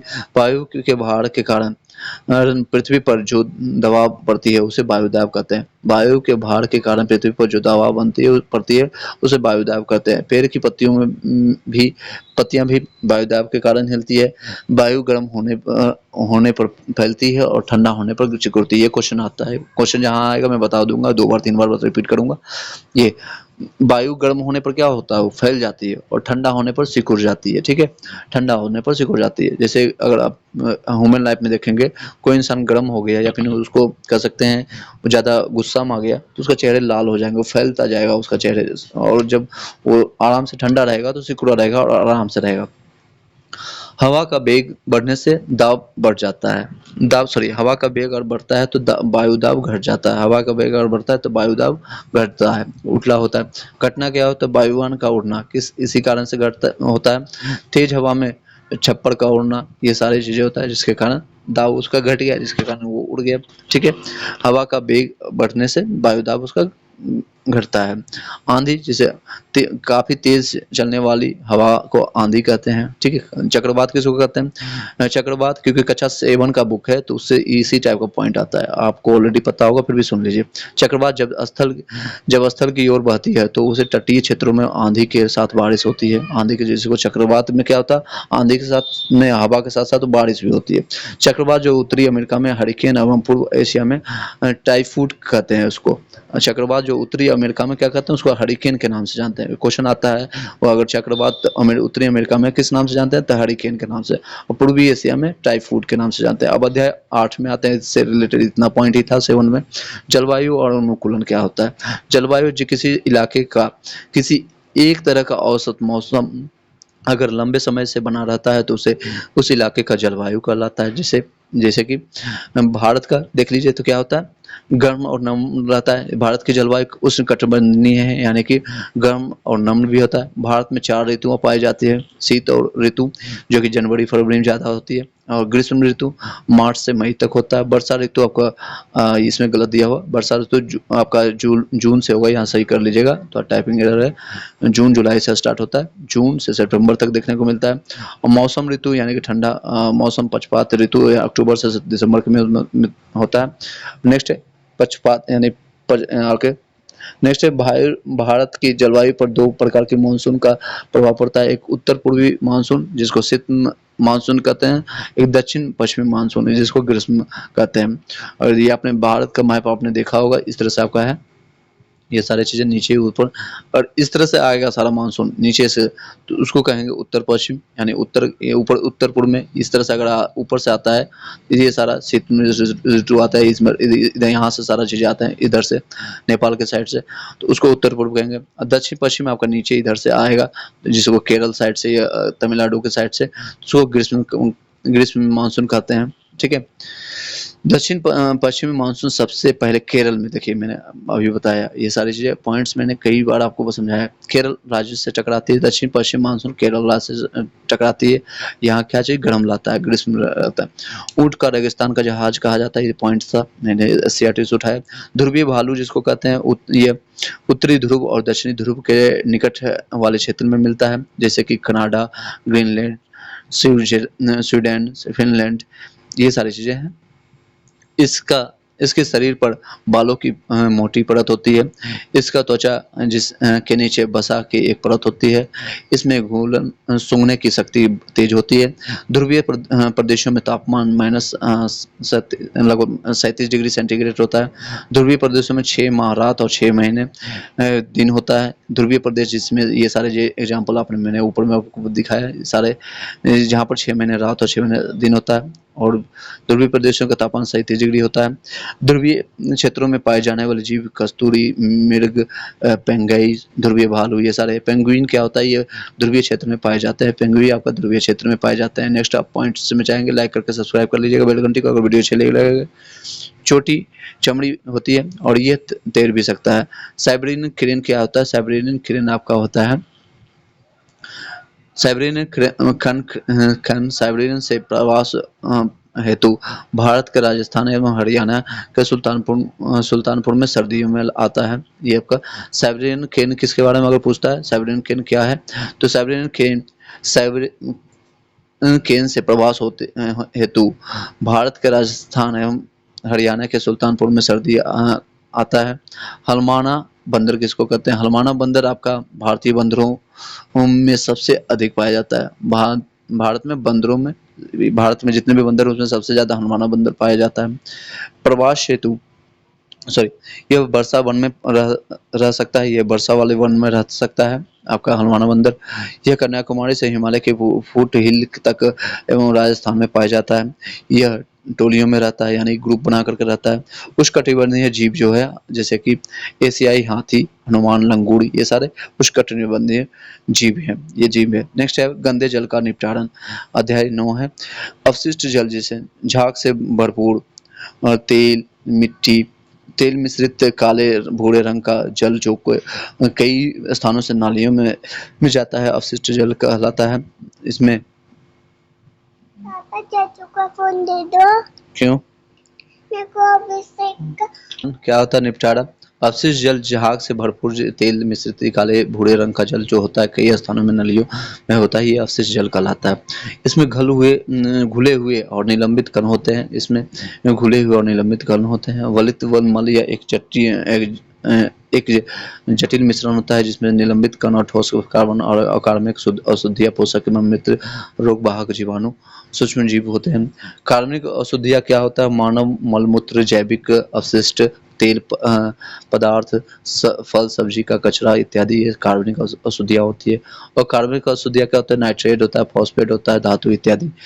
जीवाणु क्या होता है? हैजा, जिसे टाइफाइड आदि रोग उत्पन्न करने वाला होता है। जीवाणु से क्वेश्चन आता है ये बायोलॉजी का, हैजा और टाइफाइड किससे होता है, कौन सा होता है? तो जीवाणु से होता है। और जैसे सूक्ष्मजीव होता है, पेशीय आदि रोग उत्पन्न करने वाले होते हैं।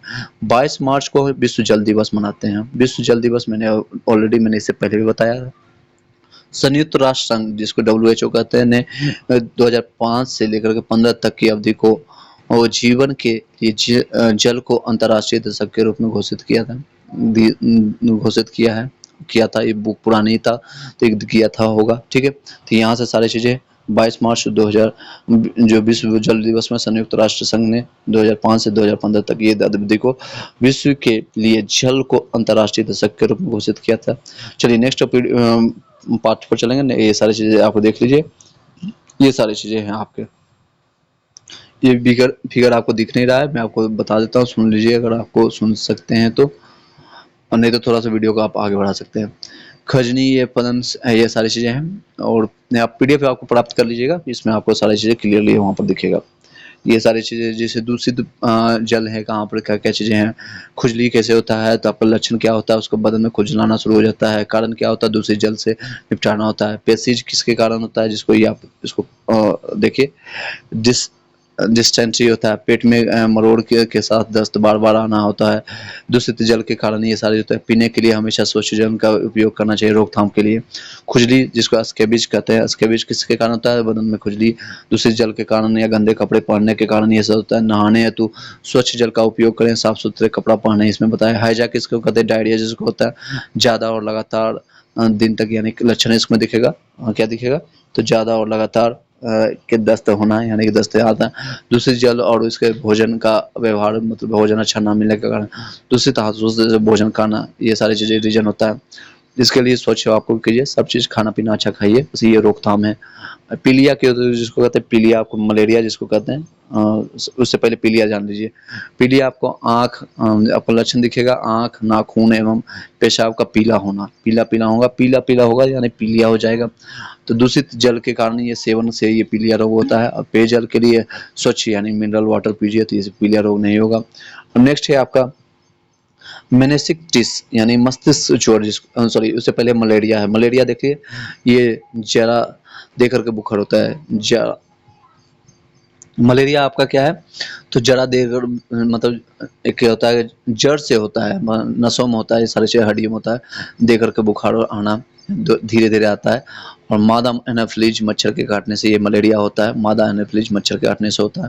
तो इसके रोकथाम के लिए यहाँ पर दिया गया है, जल जमाव का आप ना करें, बेकार कीजिए, पानी जो रखा है वो गड्ढे वो सबको गिरा दीजिए, या फिर उसमें कुछ आप छिड़काव कर सकते हैं। नेक्स्ट है मेनिंजिस्ट यानी मस्तिष्क ज्वर, जिसको कहते हैं टीस यानी बुखार लगना। इसमें बुखार लग जाता है, दूसरी जल के कारण ये होता है। पॉलीथीन से नाला जाम हो जाने के कारण ये सारी जो होता है, नाली के पानी में के द्वारा में खेतों की सिंचाई करना, ये सारी चीजें रीजन है। नेक्स्ट है आपका, अब ये पढ़िए, ये सारी चीजें आपको दिख रहा होगा। मानव मल निपटारा की वैकल्पिक व्यवस्था क्या है, सेप्टिक टैंक का, मोबाइल शौचालय के लिए, या कंपोस्टिंग पीठ का यूज कीजिए। माल जो निपटारा किस तरह से कर सकते हैं, यह सेप्टिक टैंक हो गया या फिर मोबाइल शौचालय का यूज कीजिए। इन शौचालयों से मल बंद नालियां होते हुए बायोगैस संयंत्र में चला जाता है। बायोगैस का उपयोग भोजन बनाने एवं रोशनी के यानी रोशनी करने में उपयोग किया जाता है। बायोगैस का उपयोग बायोगैस जो होता है इसका सारा रोशनी में ट्रांसफर कर देता है। अपशिष्ट जल उपचार इसका क्या है, संयंत्र से दूषित जल को उपचारित किया जाता है। विश्व का पहला जल निकासी हेतु नालियों का विकास सिंधु घाटी सभ्यता में की गई थी।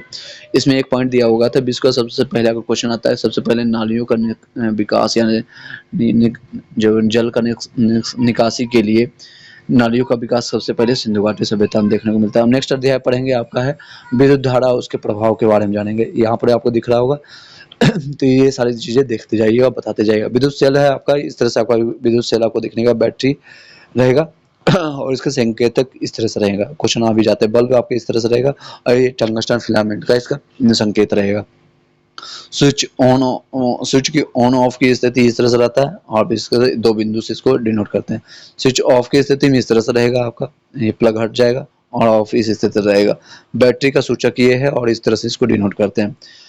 विद्युत सेल के प्रतीक में लंबी रेखा टर्मिनल, छोटी छोटी रेखा जो हो, छोटी मोटी रेखा ऋण यानी कि कहलाता है, यानी धन वाला यानी पॉजिटिव जिसको कहते हैं वो लंबी होगा और निगेटिव वाला छोटी होगा, टर्मिनल को निरूपित करता है। विद्युत धारा का उसमें प्रभाव क्या कहलाता है, इसमें टॉपिक्स में था। विद्युत किसी विद्युत चालक पदार्थ में जब विद्युत धारा प्रवाहित की जाती है तो वो गर्म हो जाती है, उसे विद्युत धारा का उसमें प्रभाव कहते हैं।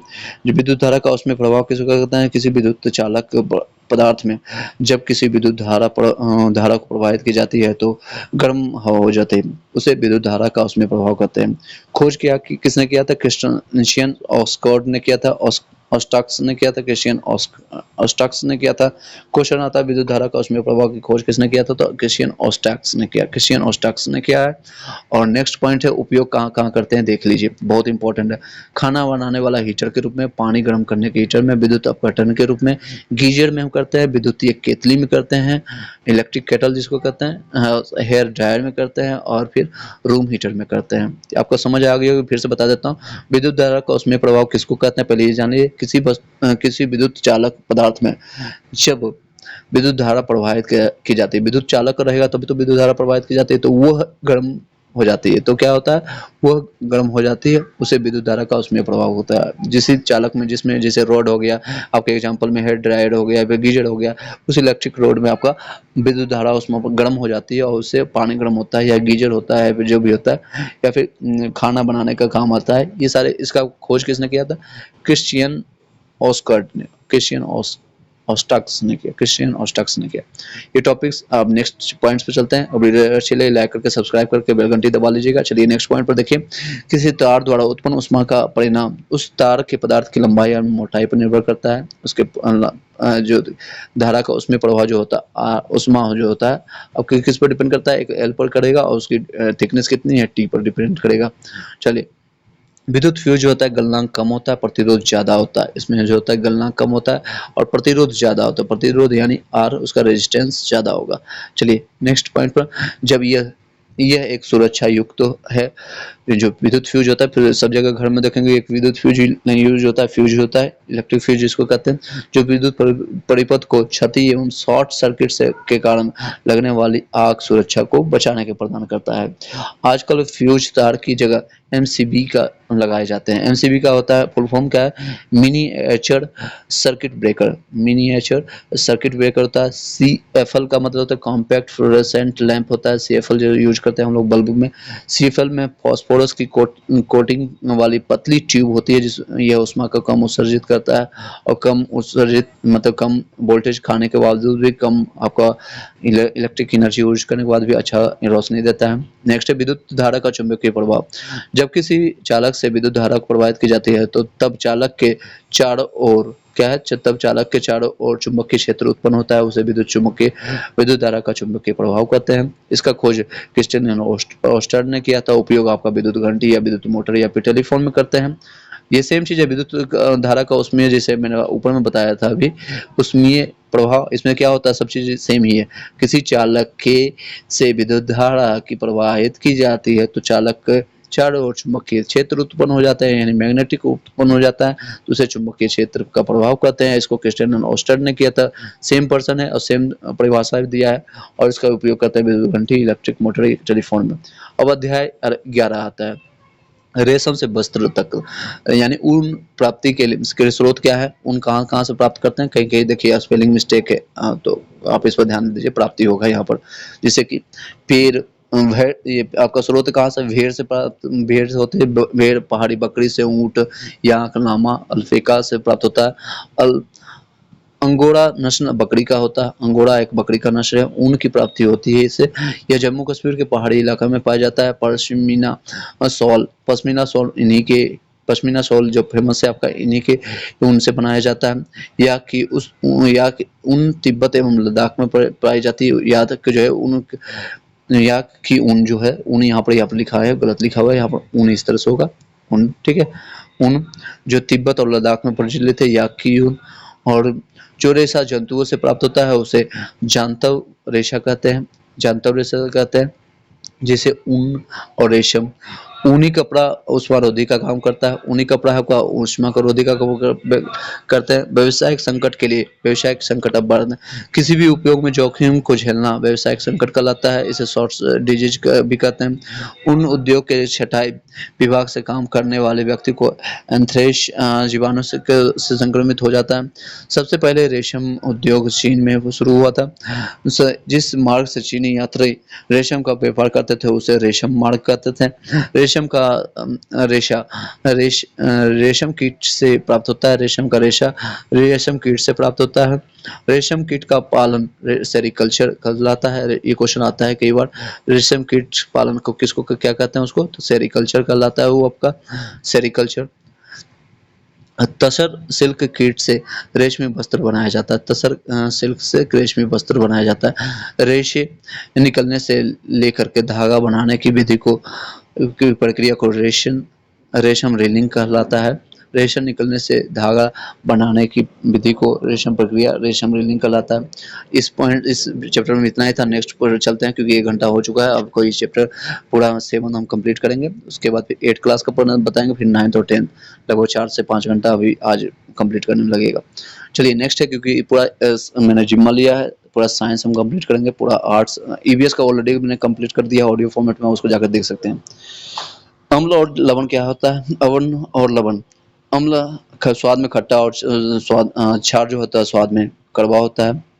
अम्ल जो आपका होता है स्वाद में खट्टा होता है, और क्षार जो होता है स्वाद में कड़वा होता है। आपका अम्ल का वैल्यू होता है जो 7 से कम होता है पीएच वैल्यू, और ये कम वाले हैं, और ये है पीएच क्षार वाले हैं ज़्यादा वाला है। तो जो ज़्यादा होगा वो कड़वा ज़्यादा लगेगा, कड़वा, और जो कम होता है उसको खट्टा होता है। नींबू के रस जैसा परीक्षण देने वाले पदार्थ अम्लीय कहलाता है, इसका अम्लीय होता है। इसका पीएच वैल्यू बताइएगा कमेंट बॉक्स में। साबुन के विलियम जैसा परीक्षण देने वाला पदार्थ क्षार कहलाता है, क्षार होता है। इसको हम, कड़वा होता है उसको हम अगर साबुन गलती से अगर चेहरे में चला गया या फिर मुंह में चला गया तो देखते होंगे खट्टा सॉरी कड़वाहट सा लगता होगा, अजीब सा लगता होगा, मुंह आप थूक थूक करने लगता है तुरंत, जैसे झाग चला गया आपके साबुन का या फिर आपने कुछ भी करते हुए तो तुरंत थूकना शुरू करते हैं, बहुत ज़्यादा कड़वाहट होता है उसमें।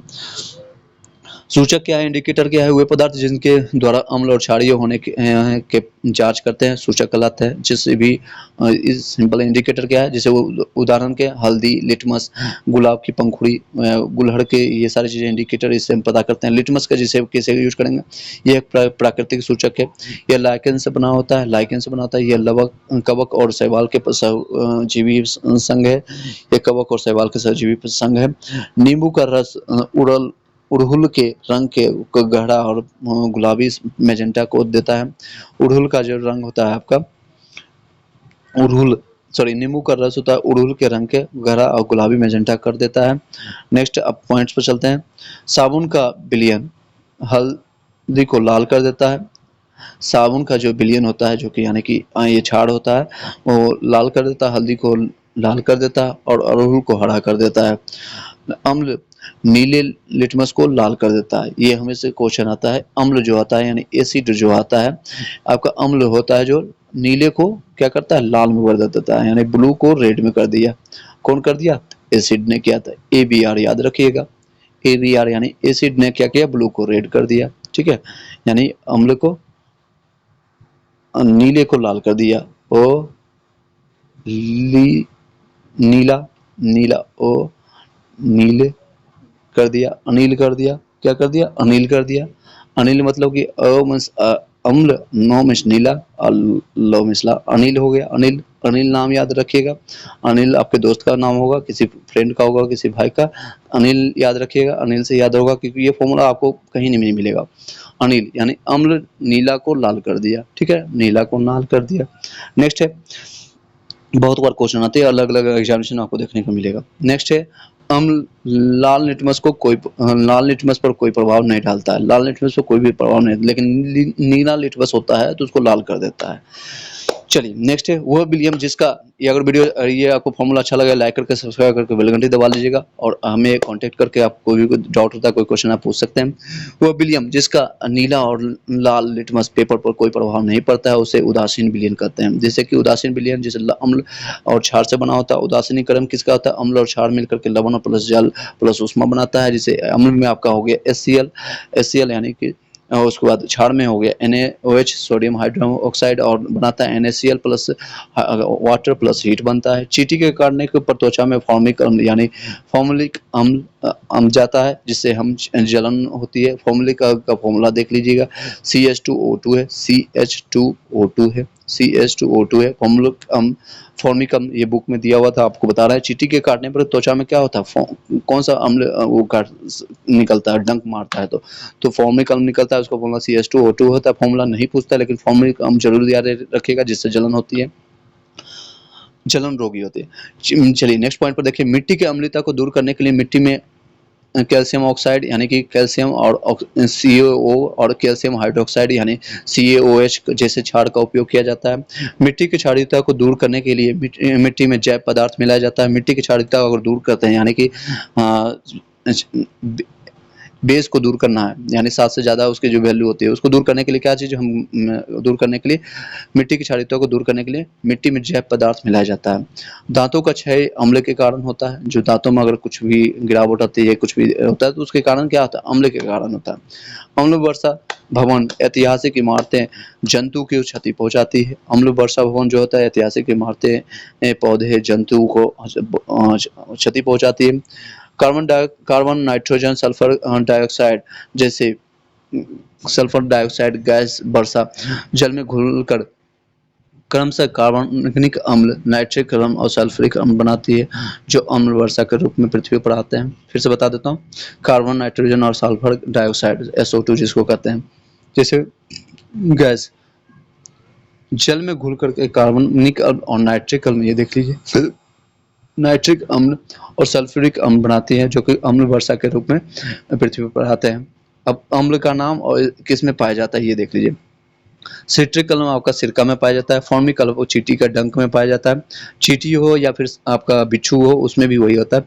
साइट्रिक अम्ल हो नींबू के फूल के सिट्रस यानी फल, जैसे संतरा, नींबू, ये सारी चीज़ों में पाए जाते हैं। साइट्रिक अम्ल कहते हैं। विटामिन सी इसमें पाया जाता है। लैक्टिक अम्ल आपका लैक्टिक दही में पाया जाता है, दूध दही से जो बनती है लैक्टिक अम्ल होता है। और ऑक्जेलिक अम्ल आपका पालक में पाया जाता है। ऑक्जेलिक पालक के लिए विटामिन ए के लिए बहुत अच्छा स्रोत है।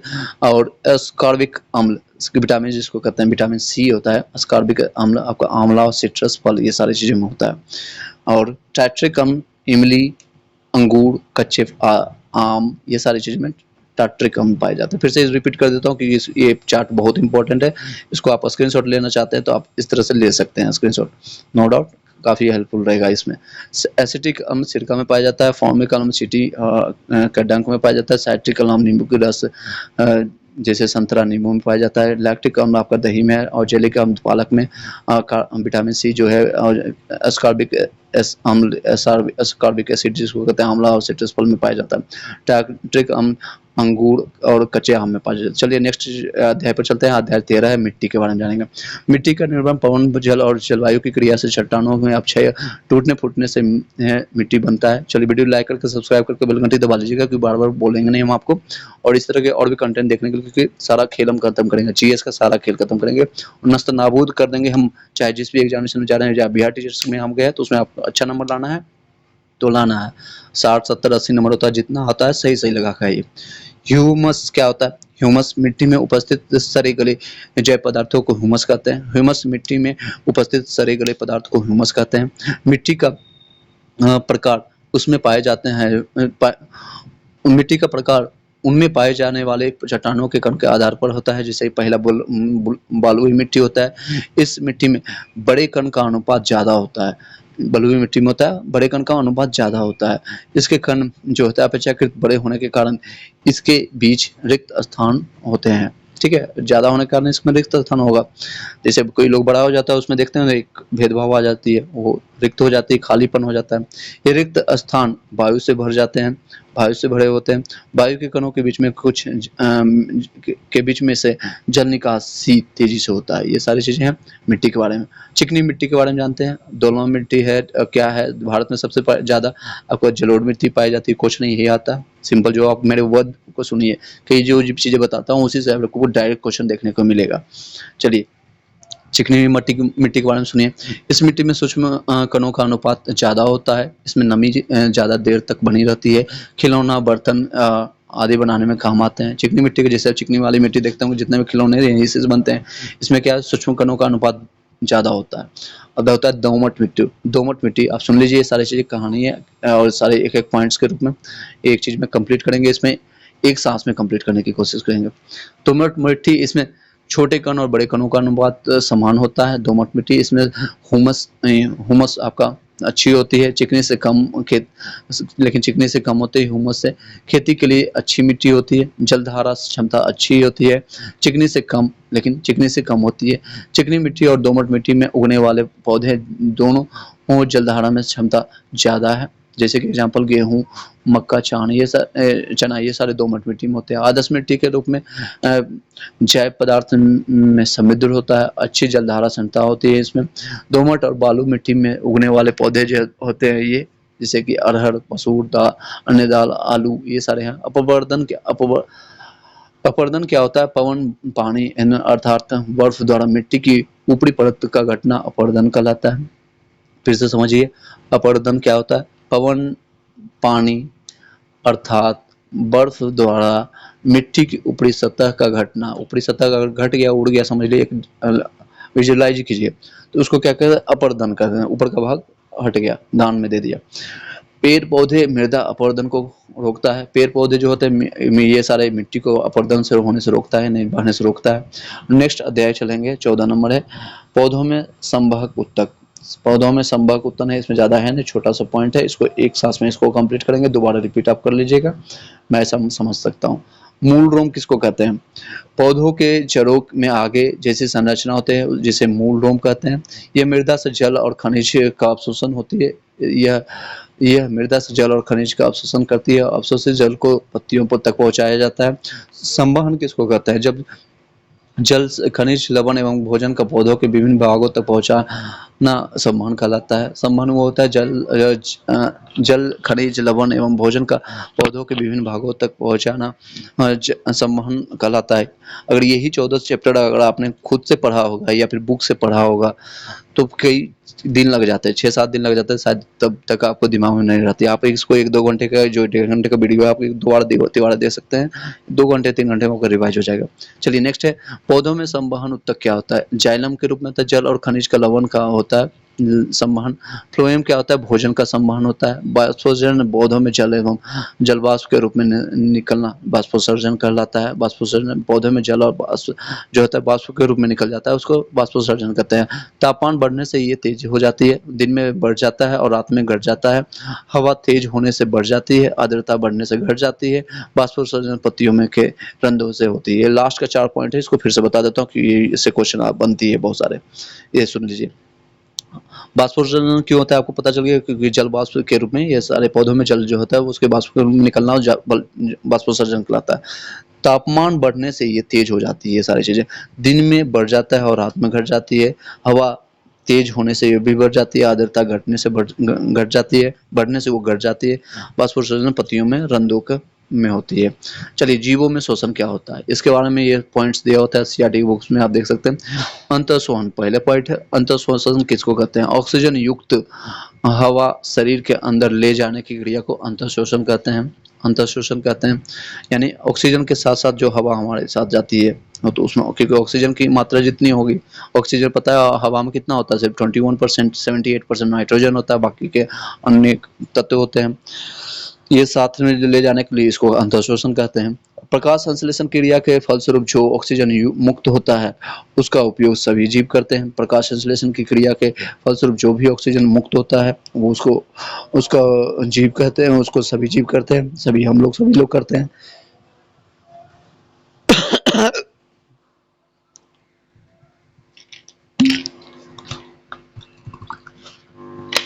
यानी इसका मतलब ये है कि सभी जीव करते हैं, साथ में करते हैं, जो भी करते हैं, जो साथ में सांस नहीं लेते हैं, मतलब कि सभी लोग सेम काम करते हैं, ऑक्सीजन छोड़ लेते हैं और कार्बन डाइऑक्साइड छोड़ते हैं। और नेक्स्ट पॉइंट और लास्ट पॉइंट इस देखिए पेज का। और जंतुओं के द्वारा छोड़े गए कार्बन डाइऑक्साइड को पेड़ पौधे से प्रकाश संश्लेषण के लिए इस्तेमाल करते हैं। जंतुओं द्वारा छोड़े गए कार्बन डाइऑक्साइड, जिसे सब लोग छोड़ते हैं कार्बन डाइऑक्साइड, वो पेड़ पौधे उसका संश्लेषण करता है, यानी प्रकाश जो हम लोग ऑक्सीजन के रूप में लेते हैं और कार्बन डाइऑक्साइड छोड़ते हैं। लेकिन यही कार्बन डाइऑक्साइड CO2 पेड़ पौधों के लिए खाने का काम आता है, दिन में वो लेते हैं और ऑक्सीजन छोड़ते हैं हमारे लिए, ये सर्किल चलते रहती है। चलिए नेक्स्ट पॉइंट पर चलते हैं, इससे पहले लाइक करके सब्सक्राइब करके बेल घंटी दबा लीजिएगा। अब इसको भी तेजी से हम कंप्लीट करेंगे। सांस लेना छोड़ना श्वसन क्रिया की प्रक्रिया नहीं है। श्वसन के दौरान आपका रासायनिक क्रिया होता है, जैसे कि एनर्जी होता है। ग्लूकोज का ये फॉर्मूला है C6H12O6, ओके, प्लस ऑक्सीजन लेते हैं तो ये आपको क्या मिलता है, carbon dioxide plus water plus energy उसको प्राप्त होता है। ग्लूकोज का ये फॉर्मूला आप देख लीजिएगा, एनर्जी लास्ट में मिलेगा, ये यहाँ पर अट नहीं पाया तो यहाँ लिख दिया।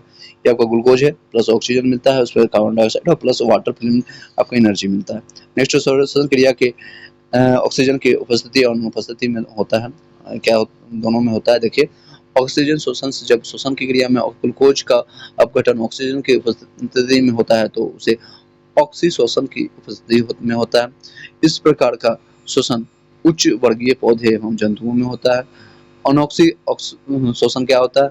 यह शोषण ऑक्सीजन की अनुपस्थिति में होता है। अनऑक्सी मतलब ऑक्सीजन नहीं होगा, ऑक्सीजन की अनुपस्थिति में होगा शोषण। ग्लूकोज जैसे कि होता है, ग्लूकोज एथाइल अल्कोहल, ग्लूकोज जो है आपको एथाइल अल्कोहल प्लस ऊर्जा देता है। किण्वन क्या करता है? किण्वन ऑक्सीजन की अनुपस्थिति में ग्लूकोज का अल्कोहल में विघटन होना, ये किण्वन कहलाता है। क्वेश्चन आता है किण्वन किसको कहते हैं? ऑक्सीजन की अनुपस्थिति में। आपको ऑप्शन बहुत सारे मिलेंगे।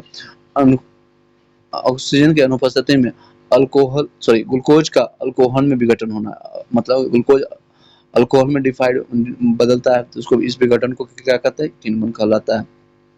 इस प्रकार का शोषण मुख्यतः 6 यानी सूक्ष्म जीवी जैसे कि एंट, अमीबा, गोल कृमि यानी बैक्टीरिया, ये सब छोटे छोटे जो जीव होते हैं वो करते हैं। नेक्स्ट पढ़ते हैं ईस्ट के बारे में। ईस्ट क्या होता है, ईस्ट के बारे में हम जानेंगे इसके बाद। एक सेकंड का टाइम दीजिएगा। हाँ, ईस्ट के बारे में, एक कोशिकीय सूक्ष्म जीव है, इसमें से अनावश्यक ऑक्सीजन होती है। ईस्ट में और इथाइल अल्कोहल बनता है इसमें से। उपयोग जैसे कि अंग्रेजी शराब और पाव रोटी, बिस्कुट, इस सब में क्या होता है? एक अनऑक्सिक होता है, यानी ऑक्सीजन की मात्रा नहीं होती है के बराबर होता है। मानव में श्वसन क्या होता है? नासाद्वार होता है, फेफड़ा प्लस डायफ्राम से करते हैं। मानव में श्वसन इस तरह से नासाद्वार से करते हैं, यानी नाक जिसको कहते हैं, फेफड़ा फिर आ जाता है, उसको फिर डायफ्राम से जाती है। डायफ्राम किसको कहते हैं? डायफ्राम होता है वृक्ष गुहा को आधार प्रदान करती है, वृक्ष गुहा को आधार प्रदान करती है। अंतःश्वसन के दौरान डायफ्राम नीचे चला जाता है, पसलियां ऊपर और बाहर की ओर गति करता है, जिससे वृक्ष गुहा का आयतन बढ़ जाता है और वायु फेफड़ा में प्रवेश करता है। ये देखिए अंतःशोषण के दौरान डायफ्राम नीचे चला जाता है और पसलियाँ ऊपर और बाहर की ओर अप एंड डाउन, जिसको कहते हैं पसलियाँ अप एंड डाउन हो रहा है। पसलियाँ ऊपर नीचे होती है जिससे गुहा, बच्चे गुहा का आयतन बढ़ जाता है, उसका आयतन वॉल्यूम बढ़ गया तो वायु फेफड़ा में प्रवेश कर जाता है, फेफड़ा में प्रवेश करता है। और फिर उच्च श्वसन के दौरान क्या होता है, डायफ्राम अपनी पूर्व स्थिति में आ जाता है और पसलियाँ नीचे की ओर आ जाता है और वृक्ष गुहा जो है सिकुड़ता है, जिससे वायु फेफड़ा बाहर आ जाता है, वायु का जो है फेफड़ा से बाहर निकल जाता है। कार्बन डाइऑक्साइड के समय में क्या होता है, देखिए यानी कि जब हम सांस छोड़ते हैं, सिंपल भाषा में समझिए, सांस को हम जब छोड़ते हैं तो पसलियाँ नीचे की ओर जाएगी और बच गुहा जो है सिकुड़ जाता है और फेफड़ा कार्बन डाइऑक्साइड के रूप में डायफ्राम से निकल जाती है। और जब सांस हम लेते हैं, ऑक्सीजन लेते हैं, तो उसमें क्या होता है, सांस लेने वक्त में आपका बच जो गुहा है उसका आयतन बढ़ जाता है, बड़ा हो जाता है, बड़ा होगा तब तो वो ऑक्सीजन को लेने के लायक बनेगा और उसका वायु फेफड़ा में प्रवेश कर जाता है उसके अंदर। फिर चलिए नेक्स्ट है, इसको समझ लीजिएगा, दोबारा एक बार सुन लीजिएगा। ऑक्सीजन रक्त की मदद से कोशिका को तक पहुंचाता है। ऑक्सीजन है कैसे पहुंचता है, तो कोश रक्त की मदद से, रक्त मतलब क्या होता है, ब्लड होता है, मतलब खून, सिंपल भाषा में खून की मदद से कोशिका तक पहुंचता है, कोशिका तक पहुंचते हैं। ऑक्सीजन का वहन लाल रक्त कोशिका में पाए जाने की वाला हीमोग्लोबिन के द्वारा होता है। क्वेश्चन भी आता है इससे, क्वेश्चन कि आपका ऑक्सीजन जो है आपकी कोशिका तक कैसे पहुंचता है, तो रक्त के थ्रू पहुंचता है। तो कौन से रक्त के, तो रक्त दो तरह का होता है, रेड ब्लड सेल होता है, व्हाइट ब्लड सेल होता है जिसको कहते हैं लाल रक्त कणिका, और श्वेत रक्त कणिका जिसको कहते हैं व्हाइट वाले। तो लाल रक्त कोशिका में पाए जाने वाले क्या होता है, क्या चीज पाया जाता है, हीमोग्लोबिन पाया जाता है। ये पॉइंट बहुत ज्यादा इंपॉर्टेंट है और यही से क्वेश्चन आता है, हीमोग्लोबिन से पाया जाता है। नेक्स्ट है, विभिन्न जंतुओं में श्वसन अंग क्या क्या है। अमीबा में शरीर की सतह पर होता है, अमीबा में उसका शरीर के साथ होता है। परामीशिस में होता है शरीर की सतह एवं त्वचा द्वारा होता है। कीट में ट्रैकिया द्वारा होता है, कीट में ट्रैकिया, कीट क लगा दीजिए, कीट ट्रैकिया। जीवाणु में मिसी सोम के द्वारा होता है। सरीसृप में फेफड़ा होता है, फेफड़े द्वारा होता है। पक्षी में फेफड़ा द्वारा होता है। स्तनधारी जितने भी है उसमें फेफड़ा द्वारा होता है। मछली द्वारा गलफड़ा में होता है, गिल जिसको कहते हैं इंग्लिश में। और मेढक में त्वचा और फेफड़ा दोनों में होता है। तिलचट्टा में श्वास रंध्र यानी शरीर के छिद्र के द्वारा होता है, छिद्र के द्वारा होता है। और देखेंगे पौधों में श्वसन क्या होता है, पौधों में श्वसन क्या होता है, पौधे सांस लेने के लिए पत्तियों में पाए जाने वाला स्टोमेटा रंध्र से ऑक्सीजन और कार्बन डाइऑक्साइड गैसों का विनिमय करती है। पौधों में श्वसन, पौधा श्वास लेने के लिए पत्तियों में पाए जाने वाले स्टोमेटा से ऑक्सीजन और कार्बन डाइऑक्साइड गैसों का विनिमय करती है। रात्रि में जब प्रकाश संश्लेषण की क्रिया नहीं होती है तो ऑक्सीजन की मात्रा वातावरण में कम हो जाती है, ठीक है, जिसके कारण वृक्षों के नीचे सांस लेने में कठिनाई और गर्मी लगती है। इसलिए मना किया जाता है, गांव देहात में आपने सुना होगा कि रात में नहीं सोने के लिए मना करते हैं वो लोग। क्यों, रीजन ये है कि रात में जब प्रकाश संश्लेषण की क्रिया नहीं होती, यानी कि आपको सनलाइट नहीं मिलता है, तो फिर क्या होता है, वो तो ऑक्सीजन की मात्रा जो है वातावरण से कम हो जाती है, जिसके कारण क्या होता है, वृक्षों के नीचे सांस लेने में कठिनाई और गर्मी लगती है। नेक्स्ट अध्याय देखेंगे, ये सेकंड लास्ट है, उसके बाद ये अध्याय कंप्लीट होगा, 7th का सारा कंप्लीट हो जाएगा। चलिए जानते हैं प्रकाश के बारे में। प्रकाश है चैप्टर का नाम। प्रकाश सीधी रेखा में गमन करता है। क्वेश्चन आता भी है कि प्रकाश आपका जो सनलाइट है वो किस रेखा में, तो सीधी रेखा में गमन करती है। चर्चा क्या है, इसमें चर्चा है ऑप्टिका बुक में आपके दिया हुआ, लगभग 300 BC में इसमें रचना किया था। किसने किया था, यूक्लिड ने इसके बारे में चर्चा किया था। किसने चर्चा किया, तो यूक्लिड भैया ने इसका चर्चा किया। अब चलते हैं, प्रकाश का परावर्तन क्या होता है। चमकदार सतह पर द्वारा प्रकाश की दिशा में बदलाव प्रकाश का परावर्तन कहलाता है। यानी चमकदार कोई भी सतह है, मान लीजिए शीशा या कुछ भी हो, उस पर अगर प्रकाश डालेंगे तो देखेंगे रिफ्लेक्शन करता है, परावर्तन करता है, उसको परावर्तन कहलाता है। कोई भी पॉलिश किया हुआ या चमकदार सतह पर दर्पण की भांति कार्य करता है, वो दर्पण की भांति कार्य करता है। वास्तविक प्रतिबिंब क्या होता है, जिसे पर्दे पर प्राप्त किया जा सकता है, जिसे पर्दे पर प्राप्त किया जाता है उसे वास्तविक प्रतिबिंब कहेंगे। काल्पनिक किसको कहते हैं, जिसे पर्दे पर प्राप्त नहीं किया जा सकता उसे काल्पनिक प्रतिबिंब कहेंगे। जैसे हम बोल रहे हैं मैं ऐश्वर्या राय से मिला हूँ, लेकिन काल्पनिक रूप से मिला हूँ, वो तो मेरे दिमाग में है, लेकिन वास्तविक क्या है, मैं आपसे मिला हूँ, दोस्तों से मिला, अपने माता पिता से, टीचर से मिला हूँ। वो सामने देख सकते हैं, सामने उनकी प्रति छवि को देख सकते हैं, जिस पर्दे पर किसी मतलब उसको प्रतिबिंब को पर्दे पर प्राप्त किया जा सकता है। समतल दर्पण क्या होता है, प्रतिबिंब सीधा होता है, उसमें शब्दांश दर्पण में प्रतिबिंब आपका सीधा और आभासी देखने को मिलता है, वस्तु के आकार और पार्श्व उल्टा देखने को मिलता है। समतल दर्पण में दर्पण से वस्तु की दूरी और प्रतिबिंब की दूरी समान होती है समतल दर्पण में। नेक्स्ट है गोलीय दर्पण के बारे में समझेंगे। गोलीय दर्पण क्या होता है और इससे क्वेश्चन आती है, बहुत आती है क्वेश्चन। ये फिजिक्स का पार्ट है। जहां से प्रकाश टकराने के बाद परावर्तित हो उसे परावर्तक सतह कहते हैं। जहां से कॉनकेव मिरर से कॉन्वेक्स में जाता है, जहां से ये देखिए गोलीय, जहां से प्रकाश टकराने के बाद परावर्तित हो उसे परावर्तक सतह कहते हैं। अब देखिए दोनों डिफरेंस देखिए कॉनकेव और कॉन्वेक्स मिरर के बारे में। कॉनकेव और कॉन्वेक्स के मिरर के बारे में सुनिएगा। कॉनकेव मिरर किस कहता है, जिस दर्पण का बाहरी सतह क्लय किया जाता है, इसमें क्लय किया जाता है तो उसे अवतल दर्पण कहते हैं। अवतल दर्पण, इसका उपयोग यहाँ किया जाता है दाढ़ी बनाने में, डेंटल डॉक्टर में यूज में, हेडलाइट की व्हीकल में करते हैं और सोलर लाइट में। जैसे हेडलाइट आपका है देखेंगे तो इसी अवतल का दे ऊपर की ओर थोड़ा सा निकला दिखेगा, ये ऊपर का थोड़ा सा निकला दिखेगा, ऊपर देख सकते हैं। थोड़ा बड़ा कर देता हूँ ताकि आप समझ भी सकते हैं और पढ़ भी सकते हैं। फ्यूचर को समझाना जरूरी है। ये 7th क्लास का है, उसी हिसाब से बता रहा है। और इसका प्रतिबिंब आपका रियल बनेगा, वस्तु से बड़ा बनेगा, छोटा बनेगा, समान आकार का बनेगा, वस्तु के जगह पर पर करता है। ठीक है, नेक्स्ट आप कॉन्वेक्स के बारे में जानेंगे, यानी उत्तल दर्पण के बारे में जानिए, उत्तल मिरर के बारे में। जिस गोलीय दर्पण की भीतरी सतह यानी अंदर का भाग क्लई हो तो उसकी बाहरी सतह चिकना हो उसे उत्तल दर्पण कहते हैं। फिर से बता देता हूँ, जिसका अंदर का भाग क्लई किया हो और बाहर का चिकना हो उसे उत्तल दर्पण कहते हैं, जिसे साइड मिरर के रूप में इसका उपयोग करते हैं। हेडलाइट में किसका उपयोग करते हैं तो आपका अवतल का, डेंटल में दाढ़ी बनाने में अवतल का, और आपका इसमें इमेज रियल मिलता है फर्स्ट का। सेकंड में देखिए इसका साइड मिरर के रूप में यूज करता है। साइड मिरर के रूप में इसलिए यूज करते हैं ताकि पीछे से छोटे मिरर में बड़ा कोई दूर से आते हुए गाड़ी को भी हम बड़े रूप से देख सकते हैं। इसका प्रतिबिंब जो बनेगा वस्तु से छोटा बनेगा। जो वस्तु मान लीजिए पीछे से ट्रक आ रहा है, ट्रक बहुत बड़ा है लेकिन छोटे से मिरर में, इस मिरर में आपको दिखेगा कि वहाँ वस्तु पूरा दिखेगा, उसमें वस्तु से छोटा आभासी दिखता है। हमेशा पीछे और सीधे ध्रुव और फोकस के बीच बनता है, हमेशा पीछे बनता है और सीधे ध्रुव और फोकस के बीच बनता है। चलिए नेक्स्ट पॉइंट पर चलते हैं, लेंस का उपयोग। लेंस का उपयोग आपको यहाँ पर मिलेगा।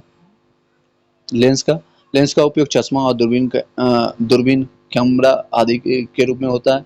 अवतल लेंस होता है वह लेंस जो किनारों के लिए अब किनारों की अपेक्षा भी बीच में पतले प्रतीत होता है, अवतल लेंस कहलाता है। इसका ठीक उल्टा होता है। अवतल लेंस क्या होता है, वह लेंस जो किनारों की अपेक्षा बीच में पतला होता है। इसका डायग्राम इस तरह से होता है, इस तरह से अवतल लेंस का, इस तरह से। ठीक है, अवतल लेंस उत्तर का ठीक उल्टा होगा। ठीक है, इस तरह से उत्तल वाला। ठीक है, अवतल का बीच में यानी पतला होगा, किनारों यानी जो कि किनारों की अपेक्षा बीच में पतला होता है, अवतल होता है। प्रतिबिंब हमेशा सीधा आभासी वस्तु से छोटा बनता है। उत्तल में क्या हुआ, आवर्तक जिसको लेंस कहते हैं, इसको आवर्धक लेंस कहते हैं। वह लेंस जो किनारों की अपेक्षा मोटे प्रतीत होता है, किनारों की अपेक्षा बीच में आपको मोटे प्रतीत होता है। मैंने अभी बताया था, इसका डायग्राम इस तरह से बनता है। ठीक है, इस तरह से। ठीक है, इस तरह से इसका प्रतिबिंब यहाँ से बनेगा, इस तरह से, इस तरह से। ठीक है, इस तरह से आप देख सकते हैं, बुक में देख लीजिएगा एक बार। प्रतिबिंब वो लेंस जो किनारों की अपेक्षा बीच में मोटे होते हैं वो उत्तल लेंस होता है। प्रतिबिंब इसका वास्तविक और उल्टा बनता है। इसका क्वेश्चन भी आता है कि उत्तल लेंस में अगर प्रतिबिंब कैसा बनता है तो वास्तविक बनता है और लेकिन उल्टा बनता है। ठीक है, अभी मैंने डायग्राम बना करके बताया था कि इस तरह से भेजेंगे तो ये वास्तविक बनेगा लेकिन उल्टा बनता है, यहाँ से भेजेंगे तो यहाँ भेजेगा, मतलब उल्टा बनता है। चलिए इसमें टाइम दीजिएगा। चलिए नेक्स्ट पॉइंट पर चलते हैं। सूर्य का प्रकाश विभिन्न रंगों का मिश्रण होता है। सूर्य का प्रकाश विभिन्न रंगों का मिश्रण होता है। इंद्रधनुष आकाश में सूर्य के विपरीत दिशा में निकलता है। इंद्रधनुष जो होता है आकाश में सूर्य के विपरीत दिशा में निकलता है। बस यही पॉइंट्स है। व्हाइट लाइट 7 रंगों से मिलकर के बना होता है। व्हाइट लाइट यानी श्वेत रंग होता है, जो श्वेत लाइट होता है आपका विभिन्न 7 रंगों से मिलकर के बना होता है। और लास्ट चैप्टर पढ़ेंगे, आपका दिख रहा होगा पौधों में प्रजनन। पौधों में प्रजनन ये लास्ट चैप्टर है 7 का। अगर वीडियो अच्छी लगे लाइक करके सब्सक्राइब करके बेल घंटी दबा लीजिएगा। अब पढ़ते हैं, सुनिए। जनन उसको जिनके द्वारा हमें क्या अपने संतति उत्पन्न करना उसको जन्म कहते हैं। जिनके द्वारा कोई भी संतान उत्पत्ति होता है उसको जन्म कहलाता है। पौधों का जन्म भाग जड़ तना, पत्ती, कली, बीज सभी द्वारा होता है, अलग अलग होता है। तो पौधों का जन्म भाग आपका जड़, तना, पत्ती, कला और बीज में होता है। 2 प्रकार के जनन होते हैं, आपको देखने को मिलता है। लैंगिक जनन और लैंगिक जनन के बारे में जानते हैं।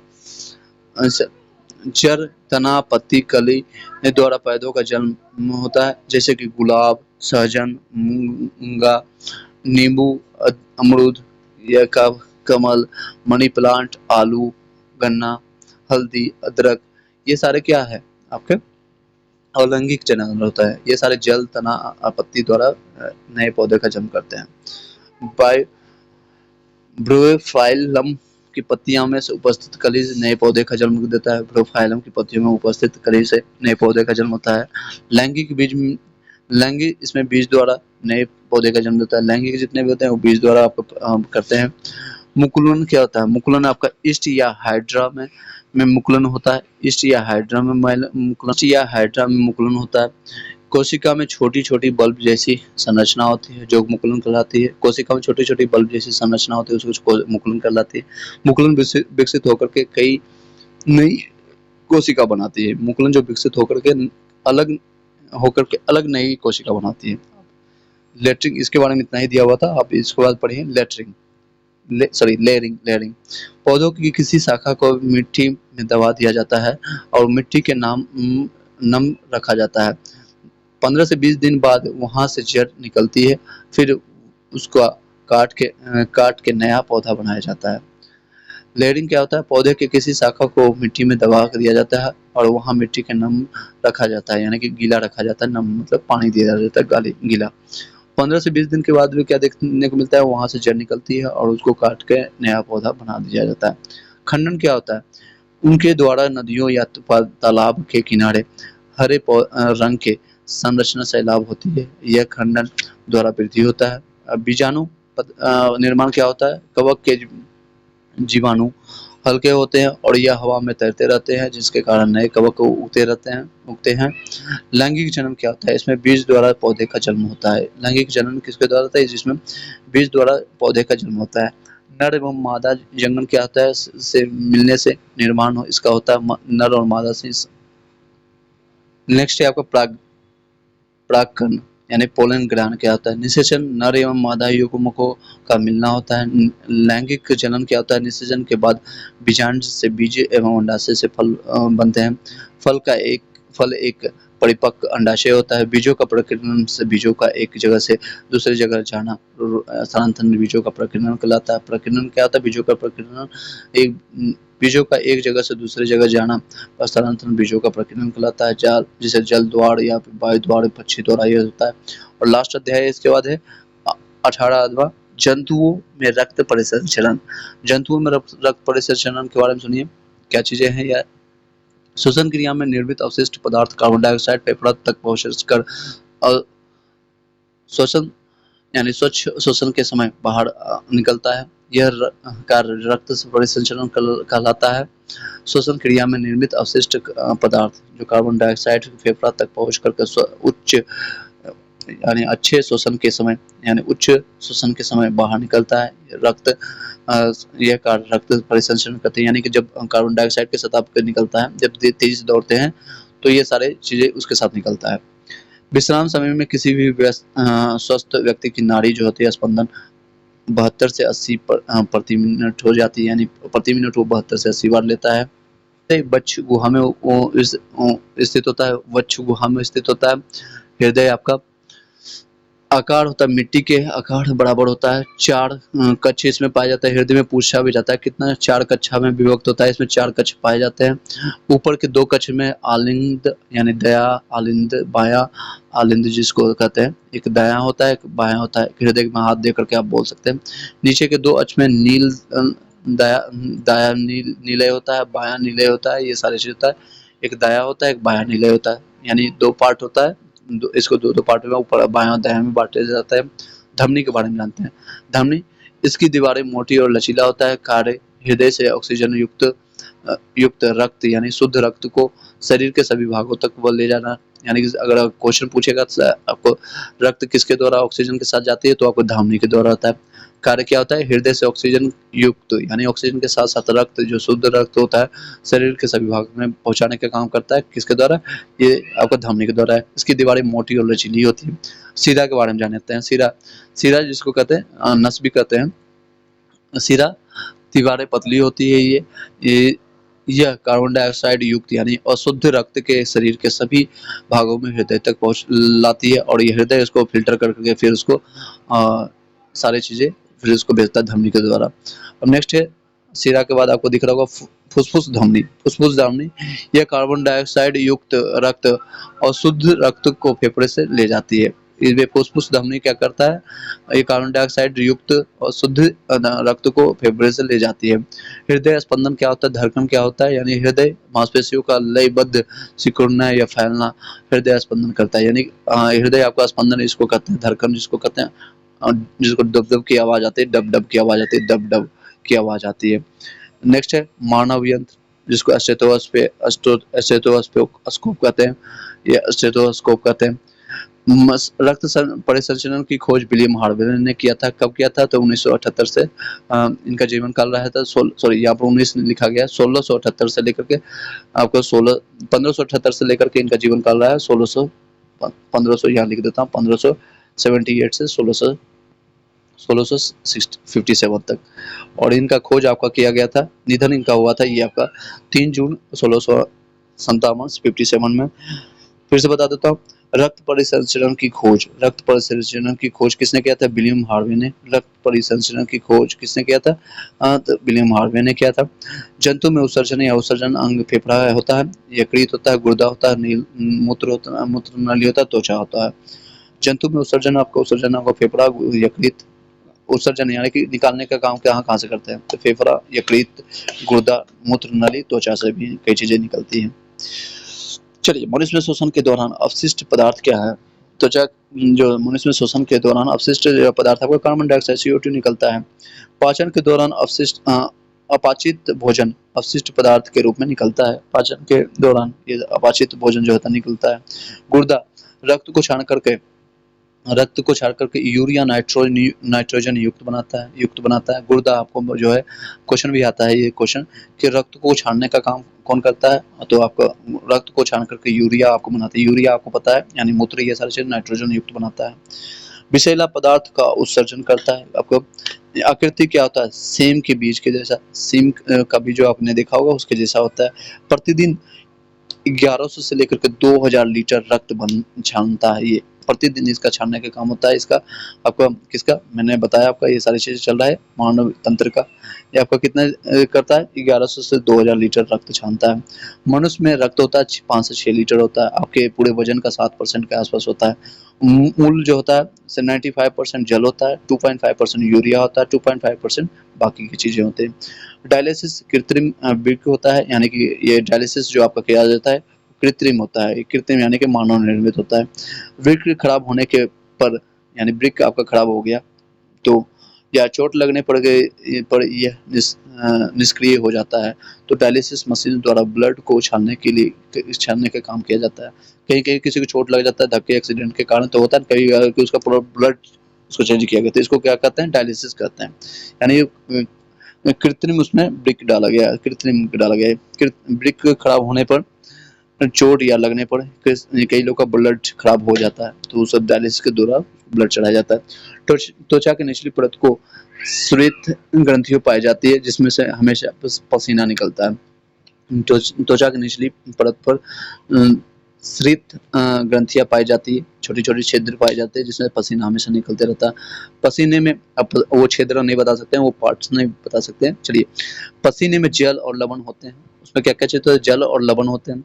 इसलिए गर्मियों में पसीने के से कपड़े का सफेद धब्बे दिखाई देती है। उसमें देखते होंगे कांख के नीचे शरीर के आपके जहाँ जहाँ ज्वाइंट होता है वहाँ पर पसीने में जल और लवण होने के कारण यह होता है गर्मियों में पसीने के से कपड़े का तो सफेद धब्बे आपको व्हाइट सा दिखाई देने लगता है। इसी के साथ ये 7 आपका चैप्टर खत्म हो गया। 7 आपका क्लासेस साइंस का 7 क्लास का आपका साइंस पूरा कंप्लीट हो चुका है। वीडियो को लाइक करके सब्सक्राइब करके बेल घंटी दबा लीजिएगा। आपको 8वां क्लास का चाहिए या फिर 9th क्लास का चाहिए, 10th क्लास का चाहिए तो कमेंट कीजिएगा। आपको इसी तरह से हिस्ट्री का, ज्योग्राफी का, पॉलिटी का कुछ चाहिए, आपको बताइएगा। एक चीज़ और आप बताइएगा लास्ट में पूछना चाहूँगा, ऑडियो फॉर्मेट आपको ज़्यादा अच्छा लगता है या वीडियो फॉर्मेट में चाहता है, या फिर आपको सिर्फ पीडीएफ प्रोवाइड कर दूँ? जिस तरह से आपको बताना चाहता है आप अपना सजेशन दे सकते हैं। वीडियो को लाइक करके सब्सक्राइब करके बेल घंटी दबा लीजिएगा। अगर आपको ये पीडीएफ आपको चाहिए, पूरी पीडीएफ जो कि आपको 200-250 पेज का है, और करंट अफेयर्स का भी हम आपको देंगे, 500 क्वेश्चन इसमें इंक्लूड करके देंगे, तो इस नंबर पर कॉन्टैक्ट कर लीजिएगा। लगभग 14 से 15 दिन बचा हुआ है, उसको रिवीजन में आप डाल दीजिए अपने आप को, कि बहुत आपका हेल्प हो जाएगा। Thank you so much. Video को लाइक करके सब्सक्राइब करके बेल घंटी दबा दीजिएगा। Have a nice day.